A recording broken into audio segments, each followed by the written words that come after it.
शेजारी कापूसकडे एक गाव. या व्यवसायामध्ये येण्यापूर्वी 20 ते 22 वर्ष ॲग्रिकल्चर फील्डमध्ये काम करत होतो आणि ते काम करत असतानाच ह्या कन्सेप्टमध्ये गेले 5 वर्षापासून आहे. आता 5 वर्षापासून आहे केमिकल फर्टिलायझर, केमिकलचं आणि ऑर्गॅनिक काय असतं ह्या डिफरन्स फरक समजला आणि त्यानंतर ह्या कन्सेप्टमध्ये आला. आज तुम्ही सुद्धा तुमच्या मित्र नातेवाईकाच्या कॉलिंगवरनं किंवा मेसेजवर तुम्ही या ठिकाणी आलेला आहात. तर बघा तुमचा एक 2 ते 2.5 तास असा एक अनुभव मिळणार आहे. त्या वेळेस तुम्ही तुमच्या शेतीमध्ये रूपांतर केलं तर तुम्हाला उत्पन्न सुद्धा खूप चांगल्या पद्धतीने मिळालं आहे आणि सगळं केमिकल फ्री मिळणार आहे. तर तुम्ही सर्व जांबा शेतकऱ्यासाठी मी जोरदार स्वागत करतो आणि माझं परिचय द्यायला सांगतो. आज मला फक्त एकच सांग, फर्स्ट टाइम शेतकरी वर्ग किती आहे? फर्स्ट टाइम आलेले आहेत शेतकरी वर्ग, पहिल्यांदाच आलेले शेतकरी वर्ग. ओके, बघा ही नवीन शेतकरी वर्ग आले आपल्या ह्याच्यावरनं. तर सर्व शेतकरी वर्गासाठी आपण जोरदार.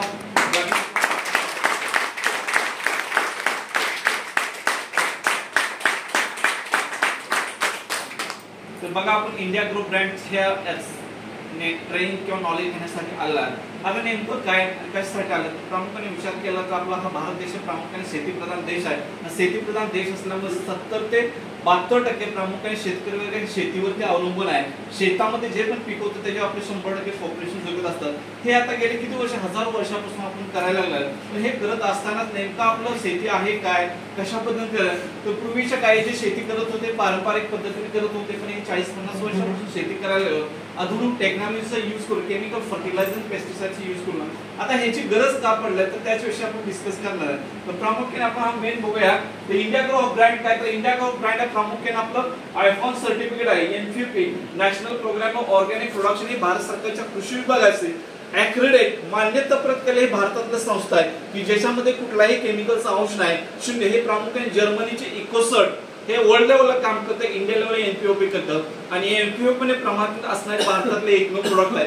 कुठल्याही ऑर्गॅनिक प्रोडक्टला किंवा पीजर प्रोडक्टला NPOP सर्टिफिकेशन नाही. तर आपला हे इंडिया ग्रुप ब्रँड आहे. तर प्रामुख्याने खेती का किंग म्हटलं जातं. आता पुढं आहे तरी काय तर नेमकं काय हा प्रोडक्ट डिझाईन कुणी केला? तर डिझाईन करायचं मेन ग्रेट सायंटिस्ट आहे. त्या सायंटिस्टला जोरदार क्लॅप.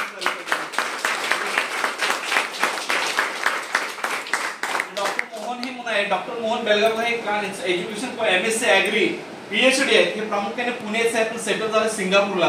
आज हे भारत सरकारच्या केंद्रामध्ये 10 नंबरचे सायंटिस्ट आहेत आणि भारत देश सोडून भारताच्या बाहेर 42 देशांमध्ये ऑर्गॅनिक कन्सल्टंट म्हणून काम करतात. काय करतात? Organic consultant. ह्या साहेबांच्या अथक प्रयत्नातून R&D बेसिसवर सगळे प्रोडक्ट आहे. रिसर्च अँड डेव्हलपमेंट कुठल्याही प्रकारचा केमिकल आहे तर सर्व श्रेय ह्या इंडिया ग्रुप ब्रँडला डॉक्टर मोहन साहेबांसाठी जातो. सायंटिस्टसाठी जोरदार आपण क्लॅपिंग. तर त्यांच्या माध्यमातून हा बनवला. मेन म्हणजे सेंद्रिय शेती काय आहे? तर सेंद्रिय शेती ही काळाची गरज आहे. का काळाची गरज आहे? तर हे बघा या पद्धतीने या ठिकाणी सांगितलं सेंद्रिय शेती का काळाची गरज आहे. सगळ्यात महत्वाचं एन्व्हायरमेंट म्हणजे काय? पर्यावरण. पर्यावरण काय? आपल्या सजोळी जे सजीव असतात, निर्जीव असतात, काही प्राणीजन्य असतात, काही सगळे असतात, पाणी असतं, हवा, हे सगळ्यात कॉमन फॅक्टरला आपण काय म्हणतो? एन्व्हायरमेंट, पर्यावरण म्हणतो. त्याच्या माध्यमात हे झालेलं. आणि हे होत असताना तुमचं काय असतं? ही सर्व पॉइंट्स आहेत. मेन पॉइंटवर आपण बघूया. आता हे शेतीचा विचार केला तर 200, 250, 300 वर्षापूर्वीची आपली शेती होत होती. कशी होते? तर प्रामुख्याने 200, 250, 300 वर्षापूर्वी शेती आपली होत होती पारंपरिक पद्धतीने होती. म्हणजेच काय? तर पारंपरिक काळ तर त्या दरम्यान किंवा 50 वर्षाच्या पूर्वीच्या घरामध्ये प्रत्येक शेतकरी हा शेतकरीच होता आणि प्रत्येक शेतकरी 2, 4, 6, 8 अशी जनावर असायची आणि जनावरांच्या पासून जे मलमूत्र निघायचं त्याचा आपला शेतीमध्ये जास्तीत जास्त वापर करत होतो आणि वापर करून आपल्या शेतीमधलं जे पण पिकवतो ते केमिकल फ्री पूर्णपणे ऑर्गॅनिक असायचं. त्यामुळे त्या काळातल्या लोकांचं वय 80 वर्ष, 100, 100, 100, 10 वर्ष आहे. कारण का जे पण शेती ही मध्ये केमिकल फ्री नैसर्गिक टाकत होतो आपण. पण आज ती परिस्थिती झाल्या का? तर आज परिस्थिती पूर्ण बदलली. मध्यंतरीच्या काळामध्ये काय झालं? वाढती लोकसंख्या झाली, भारत देशाची लोकसंख्या वाढली, जगाची लोकसंख्या वाढली आणि वाढत्या लोकसंख्येला जे पण तुम्ही शेतामध्ये पिकवत होता ते पिकवलेलं लिमिटेड होतं पण लोकसंख्या झाली अनलिमिटेड. ही वाढत्या लोकसंख्येला जे पण तुम्ही उत्पन्न काढत होतं ते उत्पन्न तुमच्या शेतकरी बांधवांना पुरण झाला. पर्याय करायचं काय? पर्याय करायचं म्हणजे ह्याचा उगम प्रामुख्याने युरोप कंट्रीमध्ये झाला आणि युरोप कंट्रीमध्ये बरंचसं त्याच्यावर अभ्यास केला तर वाढत्या लोकसंख्येला काय केलं पाहिजे? तर नवीन काहीतरी फर्टिलायझर, पेस्टिसाइड आणले पाहिजे. मग प्रामुख्याने युरोप कंट्रीमध्ये त्याचा उदय झाला. युरोप लोक हे प्रामुख्याने व्यापारी लोक काय? तर त्यांनी ही जगाचा मार्केटचा अभ्यास केला. जगाचा मार्केटचा अभ्यास केल्यानंतर लक्षात आलं की शेतीमध्ये जे शेतीचे फर्टिलायझर आणि पेस्टिसाइड हे जगाचं पूर्ण मार्केट आहे. मग त्याचा अभ्यास केला, मार्केट खूप केला. आता हे करत असताना प्रामुख्याने भारतामध्ये कधी झालाय तर 1962 पासून प्रामुख्याने भारतामध्ये त्याचा उदय झाला. कारण त्यावेळी लाल बहादूर शास्त्री PM पंतप्रधान होते. मग त्यावेळी भारताची पण लोकसंख्या वाढली, भारतीय शेतकरी पण शेतामध्ये जे पिकवत होतं ते पिकवणारे भारतीय शेतकऱ्यांना पण पूर्णच झालेलं आहे. मग बरेचसे शेतकऱ्याच्या वेगवेगळ्या कमिटी झाल्या भारता लेवलला, शेतीचं उत्पन्न वाढवण्यासाठी काय ना केलं पाहिजे. मग काय केलं, 1962 साली आपल्या त्यावेळी डॉक्टर M.S. स्वामीनाथन म्हणजे भारताचे कृषीचे जनक मानला जातं, डॉक्टर M.S. स्वामीनाथन. मग त्यांनी एक स्टडी केल्यानंतर लक्षात आलं की जे पण आज उत्पन्न आपण शेतीमध्ये काढतोय त्या उत्पन्नात शेतकऱ्यांचं भागत नाहीये, म्हणजे पुरत नाही, कारण लोकसंख्या जास्त उत्पन्न कमी. मग त्यांनी अभ्यास केल्यानंतर काय केलं, ते युरोपला गेले. युरोप गेल्यानंतर डॉक्टर प्रोफेसर नॉर्मन बोरलॉग हे युरोपचे सायंटिस्ट आहेत, त्यांच्याशी तुम्ही कन्सल्ट केला, सल्ला घेतल्यानंतर लक्षात काय आलं तर डॉक्टर नॉर्मन बोरलॉग यांनी काय सांगितलं तर तुमचं शेतीचं उत्पन्न वाढण्याचं असतील नायट्रोजन किंवा आपण काय म्हणतो त्याला युरिया म्हणतो, ह्याचं जर तुम्ही युज केला शेतामध्ये 2 किलो एकरी 2 किलोचं रिकमेंड 1962 साली केलं होतं. 1962 साली 2 किलोचं रिकमेंडेशन केलं तर 1 एकरला, त्या पूर्वीच्या काळी म्हणजे 60-62 ला तुमच्या शेतात 2 पोती 3 पोती गव्हाचं उत्पन्न होत होतं. पण ह्या जर तुम्ही युरियाचा यूज करायला लागला तर तुमचं उत्पन्न वाढणार आहे. मग त्यावेळी काय झालं, तुमचं 5 पोती 6 पोती उत्पन्न वाढायला लागलं. पण शेतकरी आपला प्रगत हुशार शेतकरी अजून 1 किलो 2 किलो वाढवून बघूया, म्हणजे वाढवून टाकायला लागलं. टप्प्याटप्प्याने त्या जमिनीला सेंद्रिय फर्टिलायझर आपलं सेंद्रिय केमिकल फर्टिलायझर सवय लागली आणि केमिकल फर्टिलायझर शेतकऱ्याला सवय लागली. टप्प्याटप्प्याने त्या शेतीमध्ये केमिकलचा वाढता वाढ लागला. आता ह्याच्यामुळे काय झालं, हे केमिकल फर्टिलायझर तुम्ही जेव्हा तुमच्या शेतामध्ये युज करायला लागला तेव्हा लक्षात आलं की नॅचरली आपलं एकंदरीत तुमचं उत्पन्न पण वाढायला लागलं. बहुत टाकतो फायदेशीर आहे, उत्पन्न तुमच्या शेतामध्ये अन्नधान्याचं वाढायला लागलं. बऱ्यापैकी शेतकरी पण समाधान झालं, शेतकऱ्यांचा जो खर्च होतो कमी झाला, उत्पन्न केमिकल फर्टिलायझर वाढायला लागलं. पण हे 10, 15, 20, 30 वर्ष वाढल्यानंतर लक्षात आलं ह्याचा फायदा आहे, त्याचबरोबर साईड इफेक्ट आहे. का ते साईड इफेक्ट काय साईड इफेक्ट हे सांगितलं तर प्रामुख्याने इंग्लंडमध्ये औद्योगिक क्रांती झाल्यानंतर मशीन युग आला, ह्या पद्धतीने आपला केमिकल फर्टिलायझर आणि पेस्टिसाइड युज करायला लागला. युज केल्यानंतर झालं काय तर नंतर 20, 25, 30 वर्ष असं लक्षात आलं जगामध्ये सगळ्यात जास्त कॅन्सरचं पेशंट जनरेट व्हायला लागला. तो जनरेट होणारा म्हणजे शेतकरी वर्ग आहे, कारण शेतकरी वर्ग जास्तीत जास्त केमिकल फर्टिलायझर आणि पेस्टिसाइडचा यूज केला. त्यावेळी काय जागतिक आरोग्य म्हणतोय युनायटेड नेशन ऑर्गनायझेशन ही संघटना आहे जागतिक लेवलला, त्याच्यामध्ये एक कमिटी केली, योजना केली की जगामध्ये जे हे 3 गोष्टीचं आहे, हवेचं प्रदूषण थांबलं पाहिजे, पाण्याचं प्रदूषण थांबलं पाहिजे, एअर पोल्युशन थांबलं पाहिजे, तर हे केमिकल फर्टिलायझर कुठं बॅन आला पाहिजे. हे युनायटेड नेशनमध्ये ठरलं. कारण काय कॅन्सरचं इतकं पेशंट जास्त व्हायला लागलं, संपूर्ण कॅन्सर हा प्रामुख्याने शेतकरी व्हायला. आज आपल्या भारत देशामध्ये यूज करायला गेलं तर प्रामुख्याने आपलं उत्तराकडचे राष्ट्र हरियाणा असू दे, पंजाब असू दे, भट्टीण ह्या भागामध्ये काय शेतकरी भरपूर आहे, 200, 300 एकर शेतकरी आहे. आणि त्या शेतामध्ये प्रामुख्याने केमिकल फर्टिलायझर आणि जास्तीत जास्त पेस्टिसाइड यूज करायला लागला. आणि यूज करणारा प्रामुख्याने शेतकरी वर्ग होतो. शेतकरी वर्ग तर त्या प्रमाणात वापरायला लागला, पण वापरत असताना काय झालं, फायदा पण दिसायला लागलं, साईड इफेक्ट कॅन्सरचं झालं, तुमच्या ब्लड मधल्या सेल्स इनॅक्टिव्ह झाला आणि सेल्स इनॅक्टिव्ह झालं की घरटी एक पेशंट झालं. आज परिस्थिती काय आहे पंजाबमध्ये, भटिंडा हे फेमस आहे. भटिंडापासून राजस्थान बिकानेर मध्ये कॅन्सर ट्रेन आठवड्याला जाती, 300, 400 लोक जातात. म्हणजे पंजाब हरियाणामध्ये घरटे एक वाजता कॅन्सर ग्रस्त आहे. कारण का त्या काळामध्ये सगळ्यात जास्त केमिकल फर्टिलायझर पेस्टिसाइडचा उपयोग केला आणि ते शेतकरी स्वतः शेतामध्ये राबत असतात. हे झालं आपल्या भागामध्ये, महाराष्ट्रामध्ये कोल्हापूर जिल्ह्यामध्ये भरपूर आहे, इचलकरंजी आहे, कुर्डवाडा असू दे, जयसिंगपूर आहे. याच्यामध्ये 30-35 वर्षामध्ये काय झालं, आता बरेचसे माझे क्लायंट आहेत तिकडचं, 30-35 वर्षामध्ये त्या ठिकाणी भाजी शेती भरपूर करायला लागलायचं.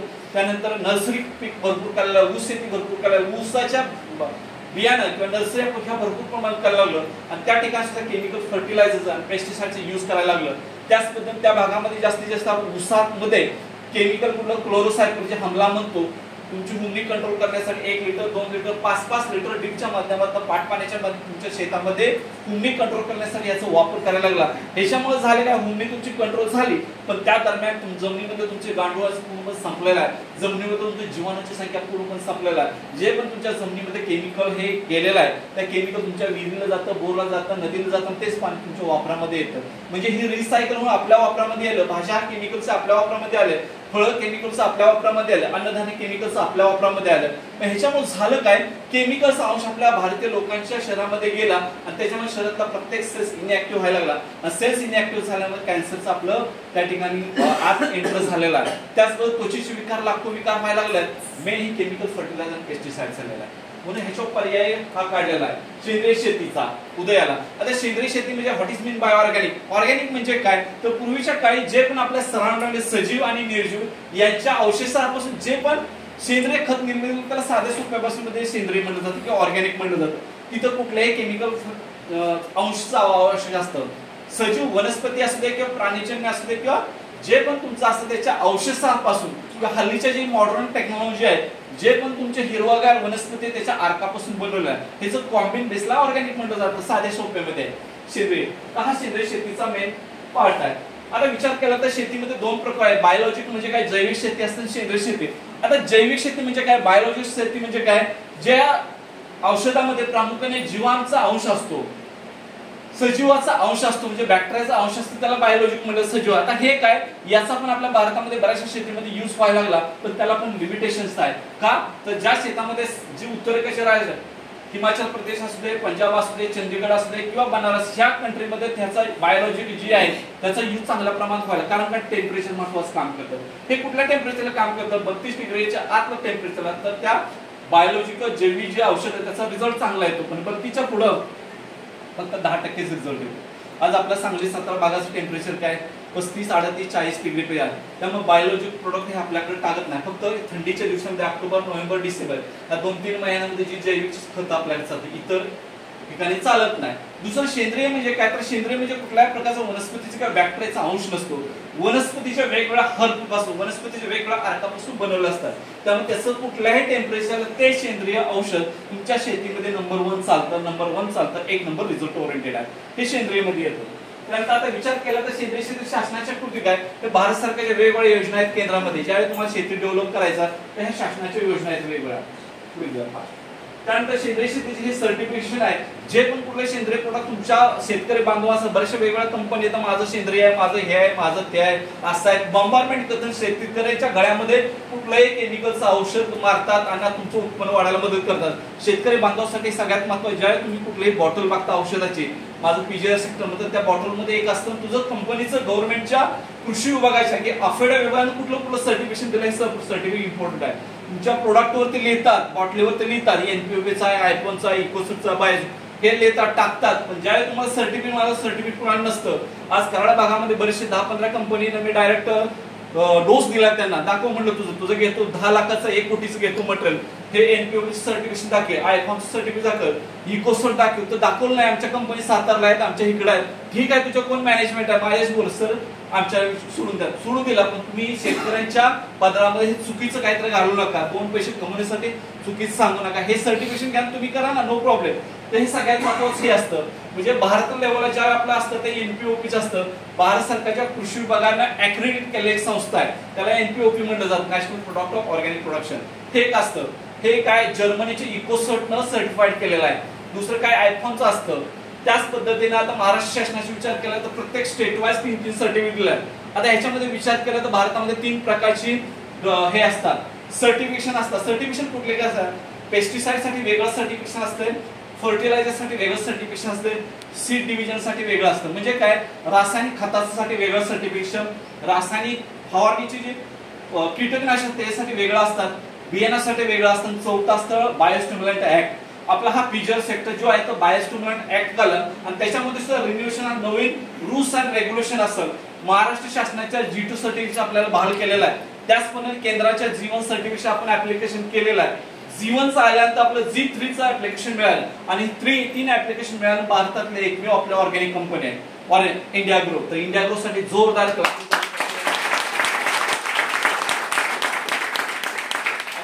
शेतकरी वर्ग काय शेतकरी वर्ग म्हणतात ती एनपीओपी काय G1 काय G2 काय हे आजपर्यंत मार्केटला कुठल्याही ऑर्गॅनिक कंपनीला मिळालेलं नाही तर ते आपले मिळाले हे आपले खूप मोठे योगदान आहे. आता हे करत असताना ऑब्जेक्ट ऑर्गॅनिक फार्मिंग प्रामुख्याने आपण सेंद्रिय शेती करतो ही 7 ते 8 पॉईंटवर आधारित आहे. ह्या 8 पॉईंटनुसार आपली सेंद्रिय शेती होत असते. तर त्याच्यावर विचार न करता मेन पॉईंटवर आपण जाऊया.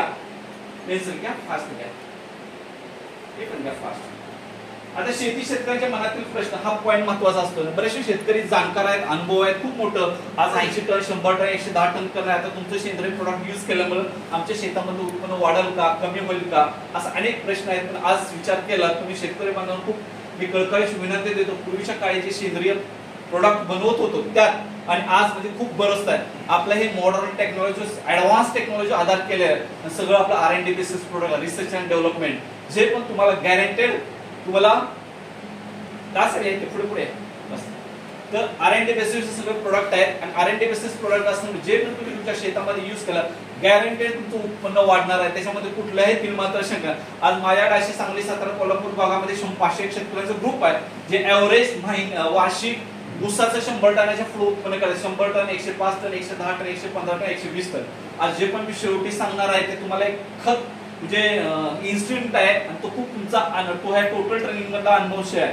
तुम्हाला 100 टन उत्पन्न कसं करायचं गाईडलाईन्स तुम्हाला शेवटच्या 10 मिनिटांमध्ये मिळणार आहे तर सगळ्यात महत्त्वाचे कुठल्याही प्रकारचं तुमचं उत्पन्न कमी होत नाही चांगल्या पद्धतीने उत्पन्न होत आहे कारण ही इंडस्ट्री खूप मोठी आहे $7 बिलियन म्हणजे 10 लाख कोटीची इंडस्ट्री हे ऑर्गॅनिकचं तर याच्यामध्ये आपण काम करत असतो त्याच्यामध्ये विचार केला सेंद्रिय शेतीमध्ये महाराष्ट्र हा नंबर 1 आहे कारण महाराष्ट्रामध्ये शेती खूप चांगल्या पद्धतीने शेती हे केलं जातं क्वालिटी उत्पादनात सुद्धा महाराष्ट्र नंबर 1 आहे जमिनीच्या बाबतीमध्ये सुद्धा महाराष्ट्र नंबर 1 आहे परिस्थिती समजून ह्या जगाची ओळख केली पाहिजे या पद्धतीने आपल्याला हे बेसिक सिम्पटम्स दिलेले आहेत किंवा बेसिक पॉइंट्स दिलेले आहेत आता पुढे आपले उत्पादन हे प्रामुख्याने वृक्ष आयुर्वेद आहे आता वृक्ष आयुर्वेद म्हणजे काय तर वृक्ष आयुर्वेद आपल्या भारतामध्ये 4 प्रकारचे वेद आहेत त्या वेदामध्ये चौथा प्रकारचा वेद आहे यजुर्वेद तर यजुर्वेदामध्ये 55 अध्याय आहेत त्या 55 अध्यायामध्ये जे पण काही एक 6 ते 60 पॉइंट दिलेत त्या 7 पॉइंटच्या माध्यमातून आपण शेती केलं तर त्या 7 पॉइंटवर आधार येतात त्याला वृक्ष आयुर्वेद आहे ह्याच्यामध्ये कुठल्याही प्रकारचा केमिकलचा अंश नाही जे पण तुमच्या भाजीपाला पीक असू दे अन्नधान्य पीक असू दे कुठल्याही पिकावर कुठल्या प्रकारचे रोग येतात कुठल्या प्रकारचे कीड येतात कुठल्या प्रकारचे फुलं कमी आहेत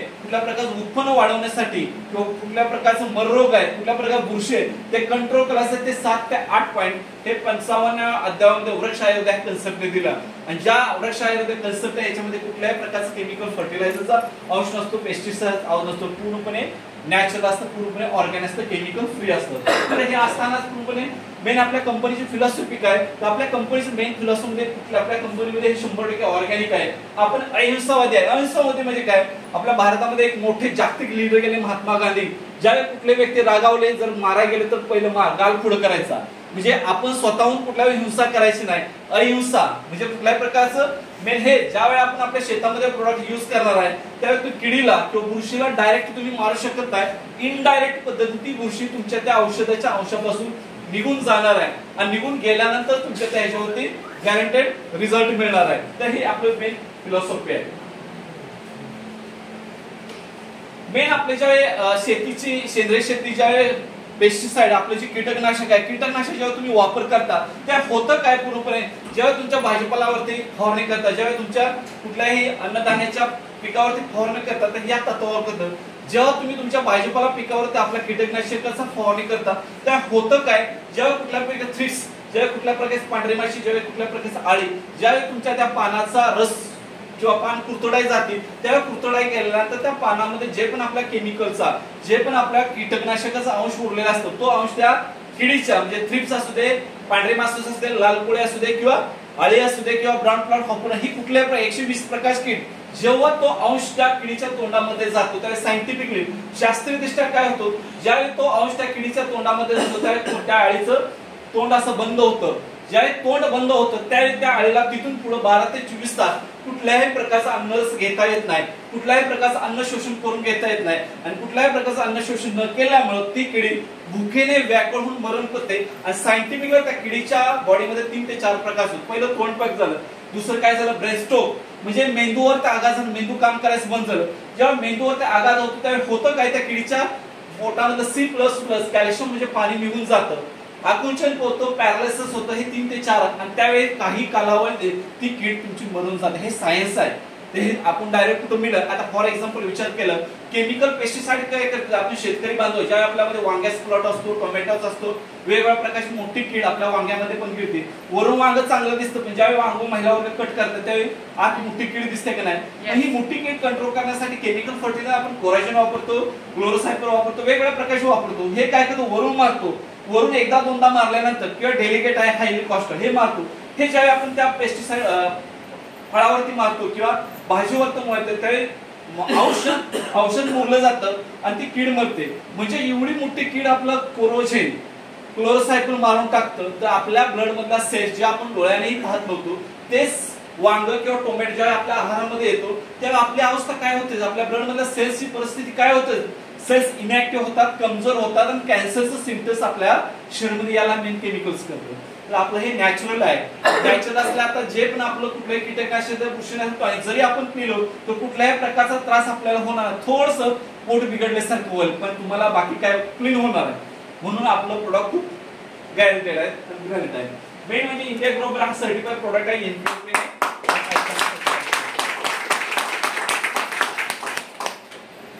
मेन ह्याच्यामध्ये विचार केले तर टोटल 9 प्रकारचे प्रोडक्ट आहेत. त्याच्यामध्ये पहिलं प्रोडक्ट भूअस्त्र. भूअस्त्र म्हणजे काय? भू म्हणजे काय? जमीन. आणि अस्त्र म्हणजे काय? संरक्षण करणे. जमिनीमध्ये ज्या प्रकारची कीड येते त्या किडीला पूर्णपणे संरक्षण करायचं काम भूअस्त्र करतं. प्रामुख्याने जमिनीमध्ये आपण शेतकरी बांधव आपल्या जमिनीमध्ये प्रामुख्याने हुमणी ह्या किडीचा पूर्णपणे अटकाव असतो, खोडकिडीचा अटकाव असतो, वाळवीचा अटकाव असतो. म्हणजे हे त्यानंतर कांडे किड असते, खुडकी, ह्या एक 5-6 प्रकारची किडी आपल्या फळाला किंवा आपल्या उसाला किंवा मोठ्या प्रमाणात नुकसान करण्याचा प्रयत्न करतात. अरे भूअस्त्र ज्यावेळी तुम्ही जमिनीमध्ये वापरता तर ह्याचं काम काय? तर हे काम पूर्णपणे 8 ते 10 प्रकारे काम करतं. ज्यावेळी आपण ऊस पट्ट्यातले शेतकरी बांधव आहेत, ऊस पट्ट्यातले आपले शेतकरी बांधव ज्यावेळी ऊसाचे आपण स्टार्टिंगला बेसल डोस टाकतो किंवा बाळभरणी करतो किंवा मोठी भरणी करतो, मार्केटमध्ये वेगवेगळ्या प्रकारचे केमिकल फर्टिलायझर रिजेंट वापरतो, फर्टिलायझर वापरतो, पायरिबान वापरतो, कार्बोक्युलर वापरतो, 5 किलो पासून 10 किलोग्राम वापरतो. हे जमिनीमध्ये तुम्ही वापरताच बेसल डोस मध्ये टाकता, जमिनीमध्ये हुमणी खोडकीड कंट्रोल करायचा प्रयत्न करता. पण हे करत असताना जमिनीमध्ये 90% तुमची हुमणी कंट्रोल होते, मरते. पण सायंटिफिकली काय होतात कारण त्या केमिकल फर्टिलायझर जमिनीमध्ये तुमची जे बॅक्टेरिया असतात, जीवाणू संपून जातात, गांडूळ संपून जातात, ते मित्रकीड जे शेतीला आवश्यक ते मरून जातात. पण भूअस्त्र पॉवरफुल एवढा आहे, ज्यावेळी तुम्ही जमिनीमध्ये टाकता त्यावेळी हे काम करतं काय? ह्याच्यामध्ये टेक्निकल घटक आहे. तर ह्याच्यामध्ये विचार केला एरंडल तेल आहे, गरज तेल आहे, हे 2 आहेत आणि एन्झाइम्स आहेत. एन्झाइम्स हा टोनिक सपोर्ट आहे. तर 3 पासून प्रोटेक्शन मिळत. हे बेंटोनट सिरप आहे म्हणजे दाणेदार आहे. दाणेदार हे केमिकलचं आपल्या ह्या नॅचरल केमिकलचं त्याच्यावर प्रक्रिया केला असताना ते पॅक केला. आता हा 2 किलोचा पॅक आहे आपलं. जेव्हा तुम्ही जमिनीमध्ये वापरता, बेसल डोसच्या माध्यमातून वापरता, बाळभरणीच्या माध्यमातून, मोठी भरणीच्या वापरता किंवा स्टार्टिंगला ज्यावेळी बेसल डोस टाकता आणि हे काम कधी करतं? ज्यावेळी पाण्याचा अंश येतो त्याशिवाय हे काम करतं. आता काम करतं म्हणजे काय? जमिनीमध्ये तर टाकलं रासायनिक खताबरोबर चालतो, नो प्रॉब्लेम. त्याच्यावर हे टाकता तेव्हा हे करतं काय?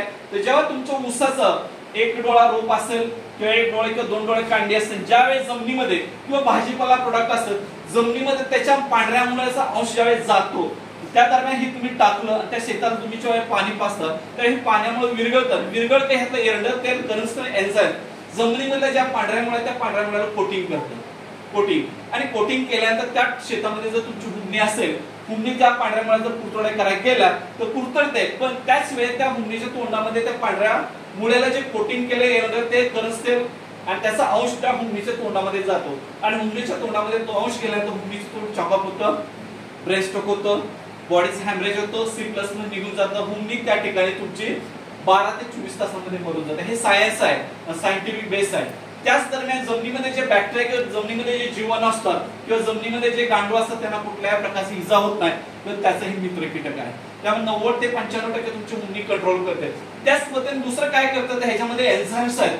एन्झाइम्स असल्यामुळे तुमचं त्या जमिनीत भुसभुशीत ठेवायचं काम करतं. जमिनीतलं जे पीक आहे 3 ते 6 महिने पीक तुमचं हिरवगार मेंटेन ठेवायचं काम करतं. हे ह्याचं सगळ्यात महत्वाचं काम आणि खूप ब्रिलियंट प्रोडक्ट. आजच्या घडीला भारतीय मार्केटमध्ये असं प्रोडक्ट नाही. भूअस्त्र जे बारमाही पिकाचं असतं, ऊसासारखं असू दे, आलं असू दे किंवा हळद असू दे, हे जे 12-13 महिन्याचे पीक आहे ह्याला वार्षिक 8 किलो जास्तीत जास्त तुम्ही यूज करू शकता. म्हणजे 3 महिने, 3.5 महिने, 4 महिन्याचे पीक आहे ह्याला 4 किलो सफिशियंट आहे. हे जर कुठल्याही प्रकारचं शेतकऱ्याला साईड इफेक्ट होत नाही. हे शेतकऱ्याचं सगळ्यात मित्र आहे भूअस्त्र. खूप पॉवरफुल आणि जबरदस्त प्रोडक्ट आहे. त्याच्यावर बोललं तर भरपूर आहे, पण मेन पॉईंटवर तुम्हाला सांगतो मेन फायदा काय. तर ह्याच्यामुळे तुमची हुमणी, खोडकीड, वाळवी कंट्रोल करतं. दुसरं करतं काय, सगळ्यात महत्वाचं म्हणजे आपण शेतकरी बांधव ऊस मोठे असतात तेव्हा आपल्याला सापाचं प्रमाण भरपूर असतं, उंदराचं प्रमाण भरपूर असतं. हे जर तुमच्या जमिनीमध्ये टाकलं असेल तर साप आणि उंदीर स्मेल वास घेत येतात आणि ह्याचा वास उग्र, त्या वासामुळे तिथून दुसरीकडे जातात. हे सगळ्यात महत्वाचं बेनिफिट आहे. तर अशा प्रकारची स्पीड आहे त्या बॅक साईडला पण दाखवलेलं आहे मला. हे उंदी प्रकाश अशा पद्धतीच्या बॉडीवरती इफेक्ट होत असतात. यात मी तोंडी जे सांगितलं तेच मेन म्हणजे सगळ्यात महत्वाचं हे बघा, एकरी प्रमाण 8 किलोचा आहे. ज्यावेळी मार्केटमधलं कुठलाही केमिकल फर्टिलायझर 30 ते 35 दिवसाचाच कालावधी असतं, पण आपला मेन कालावधी 180 6 महिने तुमच्या त्या शेतामध्ये प्रोटेक्ट करायचं काम करतं. त्या जमिनीमधलं हुमणी किंवा खोडकीला प्रोटेक्ट करायचं काम करतं. 6 महिने येऊन देत ना, हा कालावधी आहे. मार्केटमधलं 30 ते 35 दिवस ना, आपलं 6 महिने. मग मार्केटपेक्षा चांगलं आहे का वाईट आहे? 6 महिने आपला कालावधी असतो 180 दिवसाचा आहे. बाकीची जी बहुवार्षिक 1 वर्ष 5 वर्ष 10 वर्ष असते की नाही, ड्रीपच्या माध्यमातून किंवा रिंग पद्धतीच्या माध्यमातून त्याला 50 ग्रॅम 25 ते 50 ग्रॅम यूज करू शकता. त्यामुळे तुमच्या मुळ्यांना प्रोटेक्ट केलं जातं, भूमी फुटण्यापासून प्रोटेक्ट करायचं काम केलं जातं. हे बाकीचे इन्फॉर्मेशन आहेच. त्यानंतर हे सगळ्यात महत्त्वाचं मेन पॉइंट आहे, जेव्हा आपले कुठली फळभाज्या आपण करतो किंवा आपलं नर्सरी असते तर नर्सरीमध्ये सगळ्यात जास्त आहे. ज्यावेळी नर्सरी करणार त्या नर्सरीने याचा यूज केला तर नर्सरीमध्ये ज्या पण पांढऱ्या मुळे चांगल्या पद्धतीने उगवतात, पांढऱ्या मुळे उगवल्या तर ते जे पण बीज असतं धान्य उगवून क्षमता सगळ्यात महत्वाचं आहे, अंकुराच्या वाढीत मदत करते. अशा पद्धतीने बुवाचं शॉर्ट मध्ये सांगितलं. तर सेकंड प्रोडक्ट आहे आपलं काय, ग्रो मॅजिक ऍडव्हान्स. आता ग्रो मॅजिक ऍडव्हान्स म्हणजे काय, एक चमत्कारिक वाढ. प्रत्येक पिकाची जोमदार चमत्कार वाढ होणे खूप गरजेचं आहे की नाही आपल्याला. पिकाची वाढी होण्यासाठीच आपण करत असतो की नाही. आता हे वाढ होण्यासाठी आपण काय करतो, मार्केटमध्ये केमिकल फर्टिलायझर युरिया असू दे, डीएपी असू दे, 15-15 सुफला असू दे, 10-26 असू दे, 24-20 असू दे, 18-1800 हे वेगवेगळ्या प्रकारच्या संमिश्र खताचा वापर करून आपण जमिनीतलं उत्पन्न वाढत असतो. पण त्यात ह्यात फरक का, जेव्हा तुम्ही रासायनिक खत यूज करणार, हे जर यूज केलं रासायनिक खताचा 50% डोस कमी करतं. आता ह्यातला त्यातला फरक काय, तर हे प्रामुख्याने नॅनो टेक्नॉलॉजी आधारित आहे. म्हणजे काय, थर्ड जनरेशन प्रोडक्ट आहे नॅनोटेल. प्रामुख्याने ह्याच्यामध्ये वनस्पती हार्मोन्स पासून बनवलेला जास्मिन नावाचा कंटेन आहे. त्याच पद्धतीने पोटॅशियम ह्युमेट आहे, सीवीड एक्स्ट्रॅक्ट आहे, सायटोकिन हे नावाचे वेगवेगळे 3-4 प्रकार घटक आहे. आता हे मार्केटमधलं काय फरक, तर हाच फरक आहे ना. आजच्या घडीला भारतीय मार्केटमध्ये पीजीएस प्लांट प्रॉडक्ट रेग्युलेटरमध्ये 10,000 पेक्षा जास्त प्रोडक्ट आहेत. पण हे कंटेंट एकमेव आपल्या प्रोडक्ट मध्ये आहे. जास्मिन कंटेंट भारतातल्या कुठल्याही टॉनिक मध्ये नाही. हे आपलं पॉवरफुल आहे. तर त्याच्यासाठी जोरदार क्लॅपिंग झालं.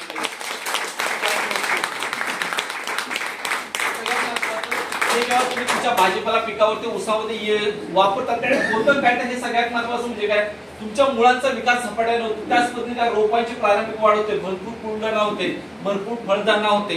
ज्यावेळी तुमच्या ऊसासारख्या पिकामध्ये किंवा भाजीपाल्याच्या पिकामध्ये यूज करता, हे प्रमाण काय 100 ग्रॅमचं प्रमाण याचं एक पॉकेट आहे. ऊसासारख्या पिकाला जर बेसोडोसच्या 300 ग्रॅमच्या माध्यमाने यूज केला, ड्रिपच्या माध्यमातून यूज केला, पाटपाण्याच्या माध्यमातून यूज केला, आळवणीच्या माध्यमातून यूज केला, तर ह्याचं बेनिफिट काय, जेव्हा तुमचं प्लांट लहान असतं 15 दिवसा महिन्याचं असतं, त्यावेळी हे ज्या ड्रिपच्या माध्यमातून त्या मुळाच्या सान्निध्यात जातं, मुळांची संख्या मल्टिप्लाय करतं. 10 मुळे असेल तर 20 मुळे होतं. मुळांची लांबी 1 इंच असेल तर 2 इंच करतं. म्हणजे मुळांची लांबी पण वाढवतं, संख्या पण वाढवतं. म्हणजे फायद्याचं का तोट्याचं, मुळांची लांबी पण वाढवतं, संख्या म्हणजे त्या ज्या जमिनीमध्ये ज्या एरियामध्ये पडत मुळांची संख्या वाढली, लांबी वाढली, त्यामुळे तेवढा एरिया काबीज केला. तेवढा एरिया काबीज केल्यामध्ये जमिनीमध्ये जे पण काय तुमचं 17 ते 18 प्रकारचे घटक आहेत ते शोषण घेऊन पांढऱ्या मुळाच्या सानिध्यात आणून द्यायचं काम करतं. दुसरं ह्याचं बेनिफिट काय, हे प्रामुख्याने 5व्या दिवशी तुमचं प्लांट लागतं. जे पण मार्केटमधलं जे केमिकल फर्टिलायझर असतं, डीएपी म्हणा, युरिया म्हणा, दासव, हे जेव्हा हे प्रामुख्याने केमिकल पेट्रोकेमिकल प्रोडक्ट पासून बनवलेलं आहे. पेट्रोकेमिकल प्रोडक्ट पासून बनवलं असतं आणि पेट्रोकेमिकल प्रोडक्ट्स पासून बनवलं असतं. ज्यावेळी तुमच्या जमिनीमध्ये टाकता, पाणी त्यावेळेला लागतं, ते 21 दिवसानंतर तुमचं प्लांटला लागायला चालू होतं. युरिया घ्या, डीएपी घ्या, आता कुठलाही घ्या प्रोडक्ट, भारतातलं कुठलाही घ्या, तर 21 दिवसानंतर तुमच्या त्या वनस्पतीच्या पांढऱ्या शोषून घेतात. पण हे ग्रो मॅजिक ऍडव्हान्स जर तुम्ही त्या ड्रिपच्या माध्यमातून, पाटपाण्याच्या माध्यमातून त्या मुळाच्या सान्निध्यामध्ये आणलं तर 5व्या दिवशी तुमच्या प्लांटची कॅपॅसिटी वाढवतो, ग्रोथ वाढवायला मदत करतं. म्हणजे जे पण घटक आहेत शोषून घेऊन पांढऱ्या मुळाच्या सान्निध्यात आणून द्यायचं करतं. मग हे चांगलं का वाईट, 5व्या दिवशी चांगलं आलेलं का 21व्या दिवशी चांगलं आलेलं, 5व्या दिवशी. म्हणजे तुमच्या प्लांटची वाढ झपाट्याने होणार का होणार नाही, किती पटीने होणार, 21 दिवसानं होणार होतं ते 5व्या दिवसानं ते तुमचं घटक मिळायला लागलं. दुसरं हे काय करतं, जेव्हा तुमचं 1 डीएपी आणि 1 पोटॅश टाकता, आता जनरली जे डोस आपला ऊस बागायतदार शेतकरी ज्यावेळी बेसल डोस टाकतात 2 डीएपी 2 पोटॅश असतात, किंवा 10-26 टाकला 3-10-26 असतात, 12-32-16 असेल 3-12-32-16 असतात, किंवा युरिया किंवा सिंगल सुपर फॉस्फेट असेल तर 6 सिंगल सुपर फॉस्फेट 2 डीएपी, हे केमिकलचा डोस होतं. जेव्हा हे केमिकलचा डोस युज करतात त्या दरम्यान हे युज केलं तर हे केमिकल फर्टिलायझर डोस तुमचं 50% कमी होतं. समजा डीएपी बेस घेतला, 2 डीएपी 2 पोटॅश घेतलं, 1 डीएपी आणि 1 पोटॅश, 1 डीएपी आणि 1 पोटॅश कट करायचं, किंवा मायक्रोन्यूट्रिएंट तुम्ही 20 किलो घेतलं झालं 10 किलो कट करायचं, सल्फर तुम्ही 20 किलो युज केलं 10 किलो कम करायचं, मॅग्नेशियम सल्फेट 25 किलो युज केलं तर 10 किलो कमी. म्हणजे जे रासायनिक खताचा डोस आहे हे 50% कमी करतो. हे सगळ्यात महत्त्वाचं काम आहे.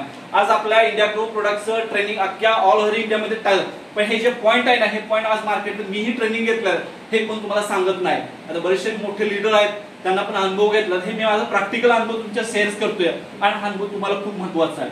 त्यामुळे हे खूप खूप उपयोग आहे. कारण का हे ग्रो मॅजिक ॲडव्हान्स हे प्रामुख्याने जास्मिन नावाचा घटक आहे. वनस्पतीचं वेगवेगळ्या प्रकारचं जास्मिन्स आहे, वेगवेगळे हार्मोन्स आहेत, त्या हार्मोन्स पासून क्रिएट केलं आहे. नॅचरल आहे, त्यामुळे तुमच्या वनस्पतीची नैसर्गिक वाढ होते. आता हे सगळ्यात महत्वाचं जे भाजीपाला वर्ग असते, फुलवर्ग पीक असतं, त्याला हे सगळ्यात महत्वाचं बेनिफिट असतं. आता भाजीपाला किंवा फुलवर्ग पिकाला हे करतं काय, तर भाजी किंवा फुलवर्ग पिकाला फुलांची संख्या महत्वाची असते. फुल महत्वाचं असते का मग नाही? जेवढे जास्त फुल तेवढं तुमचं उत्पन्न जास्त. पण हल्ल्या 20-30 वर्षामध्ये काय झालं, मार्केटमध्ये साधं तुम्ही क्लोरोपास किंवा हमला कोराज ही जे यूज करून भाज्या पिकांमध्ये मिरच्या असू दे, टोमॅटो असू दे, दोडका हे कुठल्या ह्याच्यामध्ये यूज करून काय झालं, मेन हे भाजीपालकाचं जे परागीत करणारा हा मधमाशा असतात, तर मधमाशा 70% आपण संपून टाकलेला आहे. 70% मधमाशा संपून टाकला आहे केमिकल पेस्टिसाइड मुळे. कोराजेन असू दे, क्लोरोसाइड हे कुठलेही असू दे संपून टाकलं आहे. त्यामुळे 70% तुमचं परागीकरण होत नाही. पण हे करतं काय, नर आणि मादी हे दोन प्रकारचे फुल असतात, नर फुल आणि मादी फुल. तर मादी फुलाचं कन्व्हर्टर, नर फुलाचं कन्व्हर्टर मादी फुलामध्ये करतं, नर फुलाचं कन्व्हर्टर मादी फुलामध्ये करतं. त्यामुळे तुमची फुलांची संख्या भरपूर वाढते. फुलांची संख्या भरपूर झाली की फळांची संख्या भरपूर वाढते. फळांची संख्या भरपूर झाली, फळांचा एकसारखा रंग येतो, एकसारखी चकाकी असतं, एकसारखं शायनिंग असतं. आणि सगळ्यात महत्वाचं 95 ते 98% फुलं एकसारखं असतात. कुठलंही पण टोमॅटोज घ्या, वांग्यास घ्या, वर्ण फवारती ड्रिपच्या मध्ये साईज एकसारखं म्हणतं. त्यानंतर तुम्ही या कांद्यासारख्या पिकामध्ये तर 95% कांदा एकसारखा आणि 5% दुसरी, दोनच कॅटेगरी, म्हणजे साईज एकसारखी मेंटेन ठेवायचं काम करतं. चव चांगलं ठेवायचं, मेंटेन ठेवायचं करतं. जे पण भाजीपाला वर्ग आपण शेतकरी बांधव आपण भाजीपाला घेतो, टोमॅटो असो, वांगे असो, मार्केटमध्ये केमिकल मग काय झालं, आपली पूर्णपणे अवस्था बेकार झाली, आपला सेल्स इनॅक्टिव्ह झाला. आणि ह्याच्यामुळे काय झालं, नैसर्गिक अंश त्याच्यावर राहतो, केमिकल अंश काढून टाकतो. जे पण भाजीपाला आपण आपल्या घरामध्ये युज केलं तर त्याची एक चव एक नैसर्गिक असते. वांग, टोमॅटो कुठलाही भाजीपाला मग चांगलं मिळालं, चांगलं का वाईट? आजपर्यंत आपण शेतकरी आपल्या सुरुवातपासून काय 5 गुंठे आपलं स्वतःसाठी निर्माण करा तुम्ही, तर ह्याच्यामुळे जे साईड इफेक्ट तुमच्या बॉडीला होणार आहे तेही काढून टाकायचं काम करतं. म्हणजे हे 12 ते 13 प्रकारचं काम करतं. रासायनिक खताचा 50% डोस कमी करायला मदत करतं. मग रासायनिक खताचा 50% डोस कमी केलं तर हे चांगलं का वाईट? चांगलं. त्यासाठी आपल्याला बदल केलं पाहिजे. आता हे होत असताना हे काय काय बदल झालेत बघा. आता एक नर फुल आणि मादा, आता हे केमिकल फर्टिलायझर पेट्रोकेमिकल ह्याच्यावर तुम्ही बोललेलं आहे. पाठीमाग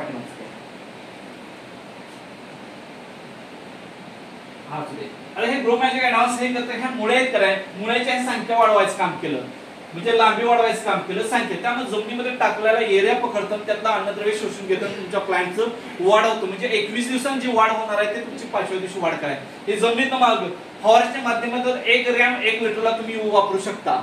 1 ग्रॅम 1 लिटरला वापरून तुम्ही फवारणी करू शकता. आणि त्यापासून काय, ऊसासारखं पीक असेल तर 4 ते 6 फवारणे, भाजीपाला पीक असेल तर 20 दिवसांनी 1 फळा, आणि एकदम तुमचं जर हे असेल ग्रीन हाऊस मधला असेल तर 10 दिवसांनी तुम्ही स्प्रे करू शकता. डिपेंड आपण तुमचं क्रॉप कुठला आहे, भाजीपाला कुठला आहे, फळ ह्याच्यानुसार शेड्यूल ठरलेला असतो.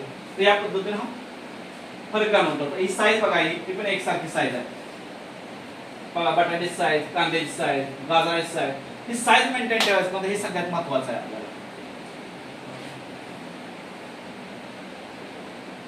आता हे मला स्टार्टिंगला सांगितलं. आता ग्रो मॅजिक खर्च अर्ध्यावर कसा करतो, तो केमिकल फर्टिलायझर हे पेट्रोकेमिकल प्रोडक्ट्स असतात, त्यामध्ये ते पिकाला लागू होण्यासाठी 21 दिवसाचा कालावधी असतो.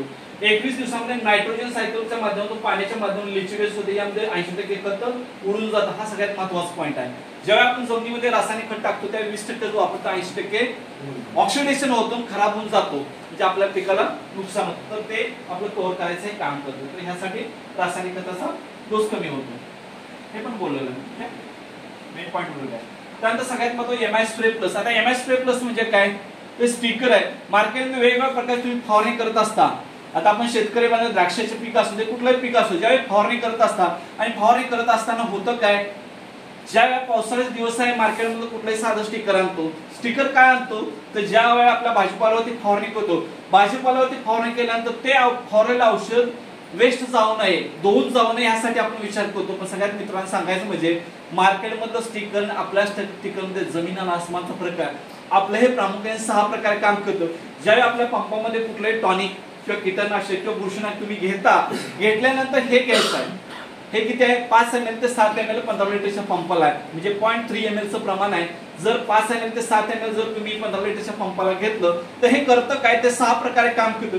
जेव्हा तुम्ही कुठल्याही भाजीपाल्यावरती किंवा ऊसावरती जेव्हा फवारणी करता तर सगळ्यात महत्त्वाचं हे करतं काय, स्प्रेडरचं काम करतो पसरायचं. नंबर 2 काय, स्टिकिंग, चिकटायचं का. नंबर 3 काय, रिएक्टिव्ह, जे टॉनिक जे किंवा जे कीटकनाशक बुरशीनाशक तुमच्या पंपामध्ये त्याचं एकसारखं रिएक्शन ठेवायचं काम करतं. ऍक्टिव्हेटर काम करायचं म्हणजे कार्यक्षमता एकसारखं ठेवायचं काम करतं.